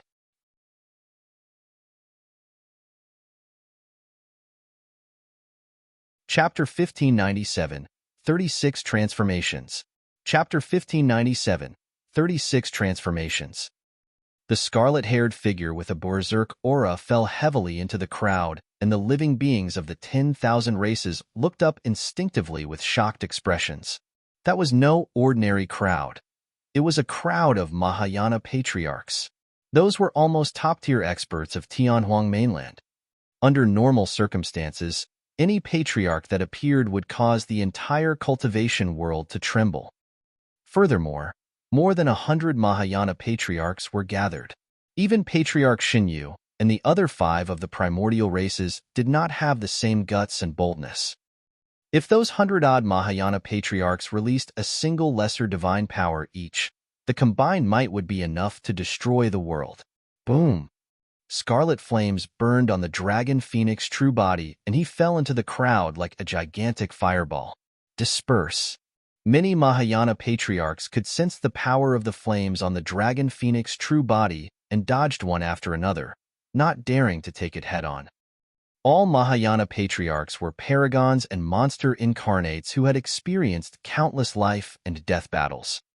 Many of them steadied themselves swiftly and surrounded the Dragon Phoenix True Body with cold, murderous expressions. Matriarch Uluo, Patriarch Fei Duan, and Patriarch Su Jing stood at the outer perimeter and had no intention of attacking. Although the primordial races were strong, the Dragon Phoenix True Body was only at the early stage Mahayana realm. In their opinion, more than 100 Mahayana patriarchs were enough to suppress the Dragon Phoenix True Body. Patriarch Su Jing hesitated slightly. He knew the background of the Dragon Phoenix True Body. However, on second thought, he realized that there were many mid- and late-stage Mahayana patriarchs among the 100-odd present. One had already comprehended greater divine powers by the time they reached the late-stage Mahayana realm. No matter how strong a primordial taboo was, he could not fight against everyone single-handedly. If he was an ordinary primordial taboo, he might not have been able to defend against the encirclement of more than 100 Mahayana patriarchs as they had expected. However, the Dragon Phoenix True Body was not merely a taboo. The Dragon Phoenix True Body even possessed Ayu's inheritance and cultivated the mystic classic of the 12 demon kings of the Great Wilderness. This mystic classic helped the Dragon Phoenix True Body awaken an incomparably powerful divine power when he was at the half-martial ancestor realm. Wind Summoning, Hell Dao, Hungry Ghost Dao, Avalanche, Earth Splitter, Thunderstrike, Scorching Ground, Eclipse. More than 100 Mahayana patriarchs attacked one after another and released their divine powers. Instantly, more than 100 divine powers descended and the entire void collapsed. Cracks appeared and began to distort, creating layers of storms as though the apocalypse had arrived. Humph! The Dragon Phoenix True Body channeled his blood chi, and the flames in his body spread with a bright flare. It was the divine phoenix flame. That was the innate divine power of the taboo Dragon Phoenix. After entering the Mahayana realm, the power of this innate divine power was enough to incinerate any lesser divine powers. The cultivation methods of the primordial races and taboos were extremely different from humans. Because humans were innately weak, they had to cultivate various Tao techniques, secret skills, and even comprehend divine powers to strengthen themselves. As for the primordial races and taboos, even if they did not cultivate any cultivation techniques, their strength would increase as they grew. For example, after the primordial races entered the Mahayana realm, they could fight against mid-stage human Mahayanas or even suppress them with their own strength and innate divine powers without comprehending any lesser divine powers. Although the attacks of the 100-odd lesser divine powers were ferocious, they were incinerated instantly when they encountered the Dragon Phoenix Flame. The Dragon Phoenix Flame was a flame that was even more domineering and terrifying than the Divine Phoenix Flame. Many Mahayana patriarchs looked at this scene in shock. The combined attack of more than 100 Mahayana patriarchs was resolved just like that. Roar! The Dragon Phoenix true body burned with raging flames as he reared his head and howled into the skies, letting out a deafening roar. Instantly, silence reigned. Against that roar, the clamor of the 10,000 race meet seemed to have fallen into silence instantly. That shuddering sound was the only thing left in the ears of the living beings of the 10,000 races. Many living beings could not withstand the pressure from the roar and knelt on the ground. It was a fear that came from the depths of their bloodlines. Notwithstanding them, even Patriarch Shenyu and the other four felt shudders and looked pale. Some of the Mahayana patriarchs that were closer clutched their ears instinctively with pained expressions. However, blood still flowed out from the gaps between their fingers.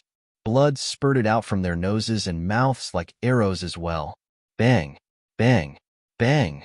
8 balls of blood mist burst forth from the void around the Dragon Phoenix true body. The fresh blood of Mahayana patriarchs splattered and blood chi spread. Ah! The crowd exclaimed. The places where the blood mists suddenly appeared were originally empty. Some of the places where the blood mists appeared were originally gravel or mud. However, to think that when the Dragon Phoenix true body roared, 8 Mahayana patriarchs would explode from those empty voids. A look of mockery flashed through the eyes of the Dragon Phoenix true body, and he was not surprised. His spirit perception was strong, and he had long sensed that there were some patriarchs hiding nearby. Those were Mahayana patriarchs of hidden death sect. Some of them used concealment divine powers and hid their auras completely. However, some of them released the 36 transformations and turned into gravel and mud that scattered around the Dragon Phoenix true body, looking for an opportunity to kill. The 36 transformations was a lesser divine power. By comprehending this lesser divine power, patriarchs could transform into many things. As long as they chanted internally in silence, they could transform into mountains, water, wooden stakes, rocks, or equipment without any problems. However, they could not transform into living beings such as birds, beasts, flora, or insects. If they wanted to transform further, they had to comprehend the 72 transformations. The 72 transformations was a greater divine power. Naturally, they could transform into birds, beasts, flora, or insects by then. Of course, be it the 36 or 72 transformations, there were flaws in this technique. Furthermore, even the 72 transformations could not turn them into a living person. The epitome of the transformations came as a supreme divine power, myriad transformations. After comprehending that divine power, they could transform into every and anything. From the massive Kuan and dragon races to an insignificant speck of dust, everything could be done with a single thought. By comprehending that divine power, one could even transform into the same person. Even if the two of them were placed together, no one could differentiate between reality and illusion. The Mahayana patriarchs of hidden death sect thought that they could hide in the chaos by releasing their concealment divine powers and 36 transformations. However, they did not expect the spirit perception of the Dragon Phoenix true body to be so strong that their bodies would explode from a single roar of the latter. Hidden death sect cultivators specialized in assassination and their blood chi and physique were weak. They could not withstand the roar of the dragon phoenix true body at all. Swoosh, swoosh, swoosh. 8 essence spirits of the hidden death sect patriarchs escaped and wanted to attempt blood rebirth. Roar. The dragon phoenix true body opened his mouth and roared again. Poof, poof, poof. The essence spirits of the 8 hidden death sect patriarchs exploded on the spot and turned into nothingness. 8 Mahayana patriarchs were dead.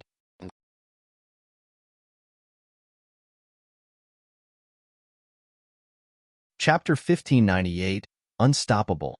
Chapter 1598, Unstoppable. Kill. Many Mahayana patriarchs were slightly stunned as they hollered and released many divine powers once more. They summoned dharmic treasures one after another and smashed towards the dragon phoenix true body. Swoosh, swoosh, swoosh. Many flying swords turned into streams of light that sped over at an extremely fast speed. They arrived instantly with sharp sword chi. The dragon phoenix true body sneered and his spirit consciousness moved, causing a chilling saber to appear in his palm. Dragon Soul Saber. The Dragon Soul Saber was a connate dharmic treasure to begin with, but its cultivation realm had fallen. Now, after the Dragon Phoenix true body entered the Mahayana realm, he tempered the Dragon Soul Saber with divine powers while he was rushing over and raised the quality of the Dragon Soul Saber to the level of a dharmic treasure. Su Zimo gripped the Dragon Soul Saber tightly and raised his arm. The blood chi in his body surged as he slashed forward. Swoosh! When the saber slashed down, a torrential wave seemed to surge in front of the Mahayana patriarchs. Countercurrent of the sea calming 5 stances. Suddenly, the color of the wave turned blood red instantly. The ocean had completely transformed into a blood sea with a chilling, killing intent. Su Zimo's slash had fused the intents of countercurrent and Azura saber together, releasing an extremely terrifying impact. Although the flying swords were extremely sharp, the glow on them dimmed the moment they passed through the blood sea. Clang, clang, clang. The Dragon Soul Saber descended and slashed down the flying swords. The surrounding dharmic treasures had already arrived. There was a towering mountain, a bedazzling jade hook, a mysterious silver needle, a sparkling treasure mirror. Many dharmic treasures descended and blanketed the skies, almost forming an impenetrable trap. The expression of the Dragon Phoenix true body was unchanged as he gripped the Dragon Soul Saber with both hands and slashed at the void beside him. Boom, boom, boom. The surrounding blood sea was stirred by that slash and instantly formed a gigantic vortex that surged into the skies, circling around Su Zimo with a terrifying might. Many dharmic treasures descended and fell into the blood sea vortex, causing their trajectories to deviate. All the dharmic treasures missed. The blood sea vortex surged and grew. In the end, even the figure of the Dragon Phoenix true body vanished into the blood sea. Immediately after, the roars of dragons and tigers, as well as the cries of apes and phoenixes, could be heard from within the blood sea vortex. Terrifying figures appeared vaguely behind the blood sea, as though many domineering and violent demon kings had awakened. Rich and pure demonic chi burst forth from the blood sea vortex continuously, blanketing the skies of Enigma Palace. The next moment, one after another, massive demon beasts charged out of the blood sea towards the surrounding Mahayana patriarchs. There was the wild bovine demon king that plowed the heavens. There was the sanguine ape demon king that thumped its chest and howled. There was the rampaging divine steed demon king. There was the desolate ocean dragon king that could overturn rivers and oceans. Every single terrifying demon king had menacing claws and were lifelike. They glared with bloodshot eyes and a torrential killing intent. The demon kings charged into the crowd and released shocking lethality. A Mahayana patriarch of heavenly Dipper sect channeled his divine power, wanting to knock back the incoming stone bear demon king. However, his divine power did not create any ripples when it landed on the stone bear demon king and was easily dissipated by the latter's thick fur. Although the stone bear demon king's body seemed clumsy and massive, it arrived before the patriarch of heavenly Dipper sect in the blink of an eye and leaned forward. That was a killing move from the mystic classic of the 12 Demon Kings of the Great Wilderness. When released, the Stone Bear Demon King was fluid as water and possessed a divine might. In his shock, the Mahayana Patriarch's body exploded instantly. A single push from the Stone Bear Demon King shattered him into pieces. Before his essence spirit could escape, the Stone Bear Demon King extended its massive bear paw and slapped down, slapping the essence spirit of the Heavenly Dipper Sect Patriarch to death. Another malevolent Earth Sect Patriarch wanted to kill the incoming Anaconda Demon King with his dermic treasures and divine powers. However, the Anaconda Demon King spiraled upwards and wrapped the malevolent Earth Sect Patriarch rapidly. Its body exerted strength and minced the body of the Mahayana Patriarch. The Anaconda Demon King opened its mouth and devoured the malevolent Earth Sect Patriarch. There was no chance for his essence spirit to leave his body. Heavens! What are those? The crowd exclaimed. All the living beings of the 10,000 races present were dumbfounded in shock. Although they had heard of the Dragon Phoenix true body, not many people had witnessed his capabilities. That should be Long Mo's bloodline phenomenon. A cultivator who had experienced the battle of Heaven and Earth Valley said sternly. However, the cultivator paused for a moment before continuing. That bloodline phenomenon seems to have turned even more terrifying than during the battle at Heaven and Earth Valley. I noticed that as well. Compared to the battle at Heaven and Earth Valley, there seems to be an additional Demon King. In the crowd, there was a six-tusked divine elephant that charged forward wildly, and no Mahayana Patriarch could stop it. Its four legs sprinted and the ground shook while dust billowed. Even some late-stage Mahayana Patriarchs could not defend against the impact of the six-tusked divine elephant in terms of strength. With every fling of its trunk, a Mahayana Patriarch would definitely fall from midair. Its tusks danced and were sharper than any dermic treasure. The first cultivator pointed to a flash of golden light in the skies and suddenly said, "Not just one, there's two more." Screech! A sharp and clear howl sounded from the firmaments. A golden light descended in the crowd at an astonishing speed that the Mahayana Patriarchs below could not react at all. When the golden light revealed its true form, it was a golden rock. Two claws swiped down from the crowd and crushed the heads of the two patriarchs with extreme precision, killing their essence spirits instantly. Two Mahayana Patriarchs died on the spot. The reason why the Dragon Phoenix true body attacked was to intimidate and establish his dominance with the First Blood. He wanted to tell everyone from Heavenly Dipper Sect, Malevolent Earth Sect, and Penglai Island that they would not be able to survive even if they submitted to the Primordial Six races. The Dragon Phoenix true body did not test the Mahayana Patriarchs at all and released his bloodline phenomenon right away.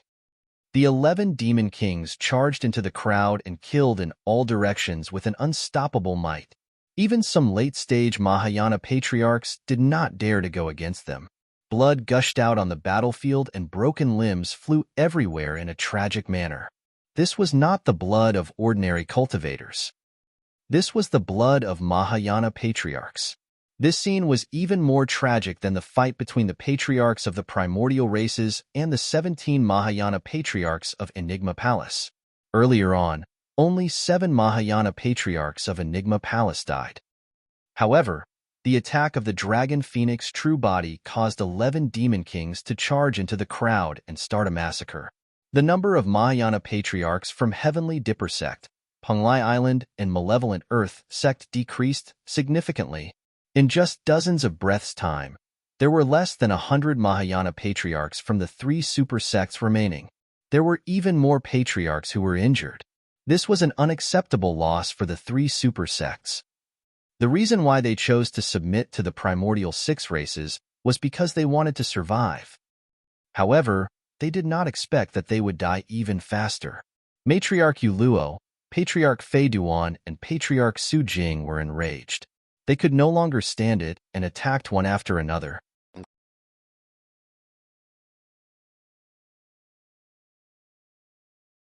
Chapter 1599, Background of the White Cat.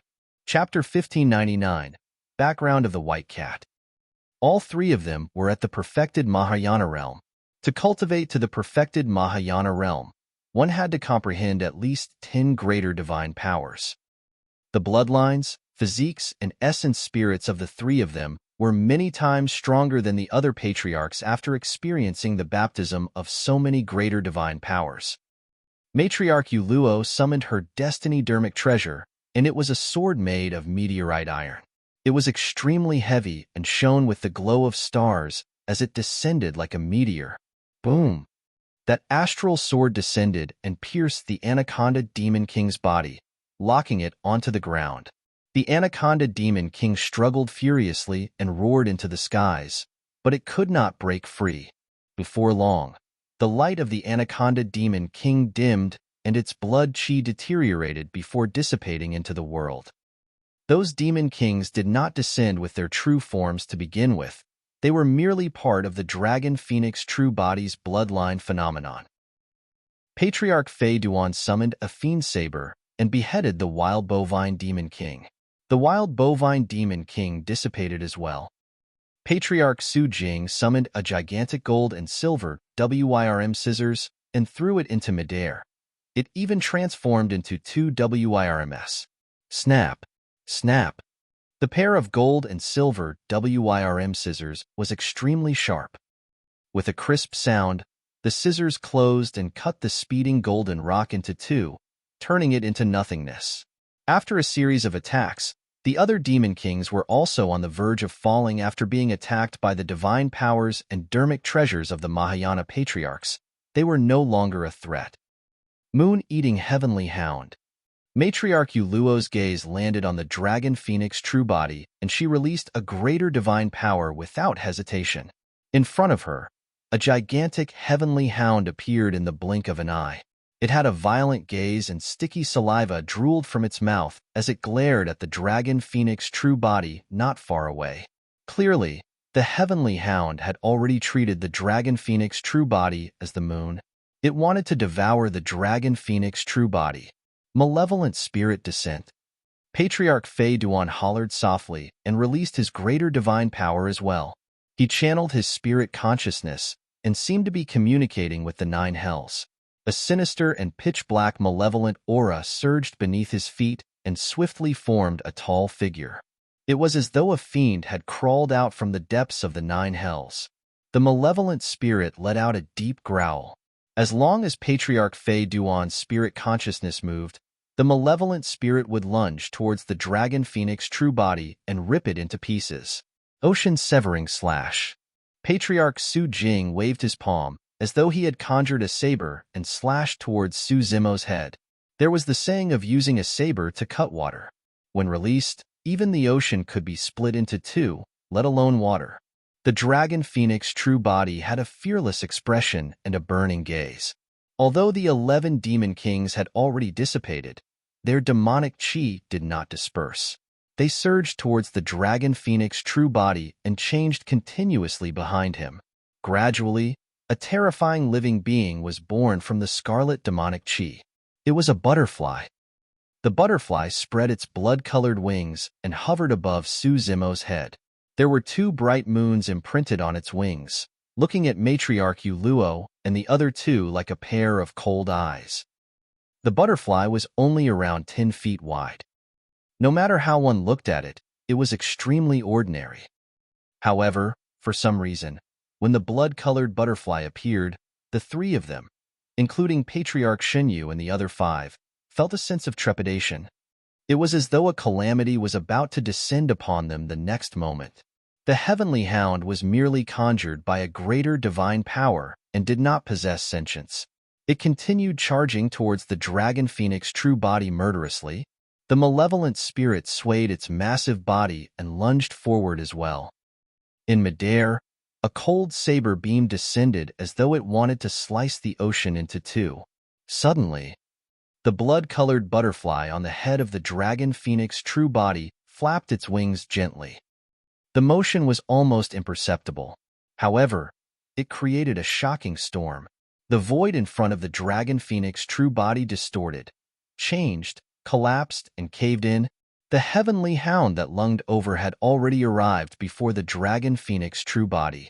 The dragon phoenix true body could clearly smell the stench emitted from the gigantic hound's mouth. However, the moment the blood-colored butterfly flapped its wings, the heavenly hound froze in midair. Immediately after, cracks appeared on heavenly hound's body. Initially, there were only slight cracks. However, they spread rapidly and covered its entire body. Right in front of everyone, the heavenly hound exploded into nothingness. The malevolent spirit let out a tragic cry as well. Before it could approach, its entire body was riddled with holes and its malevolent aura dissipated. Even the stunning saber beam that could slice the ocean into two dissipated after the blood-colored butterfly flapped its wings. The three greater divine powers were blocked by the blood-colored butterfly. Pissed, the living beings of the 10,000 races gasped in shock. The dragon phoenix true body was only at the early stage Mahayana realm, but he could fight against humans at the perfected Mahayana realm. That was beyond everyone's knowledge. The pupils of Matriarch Luo and the other two constricted and their expressions changed. Those were three greater divine powers. They were resolved just like that by a blood-colored butterfly. What sort of powers were these? The three of them looked bewildered and wary. As expected of a taboo bloodline, Patriarch Su Jing was secretly alarmed and snuck a glance at Matriarch Luo and Patriarch Fei Duan, already thinking of retreating. The other Mahayana patriarchs had long dispersed far away and did not dare to advance.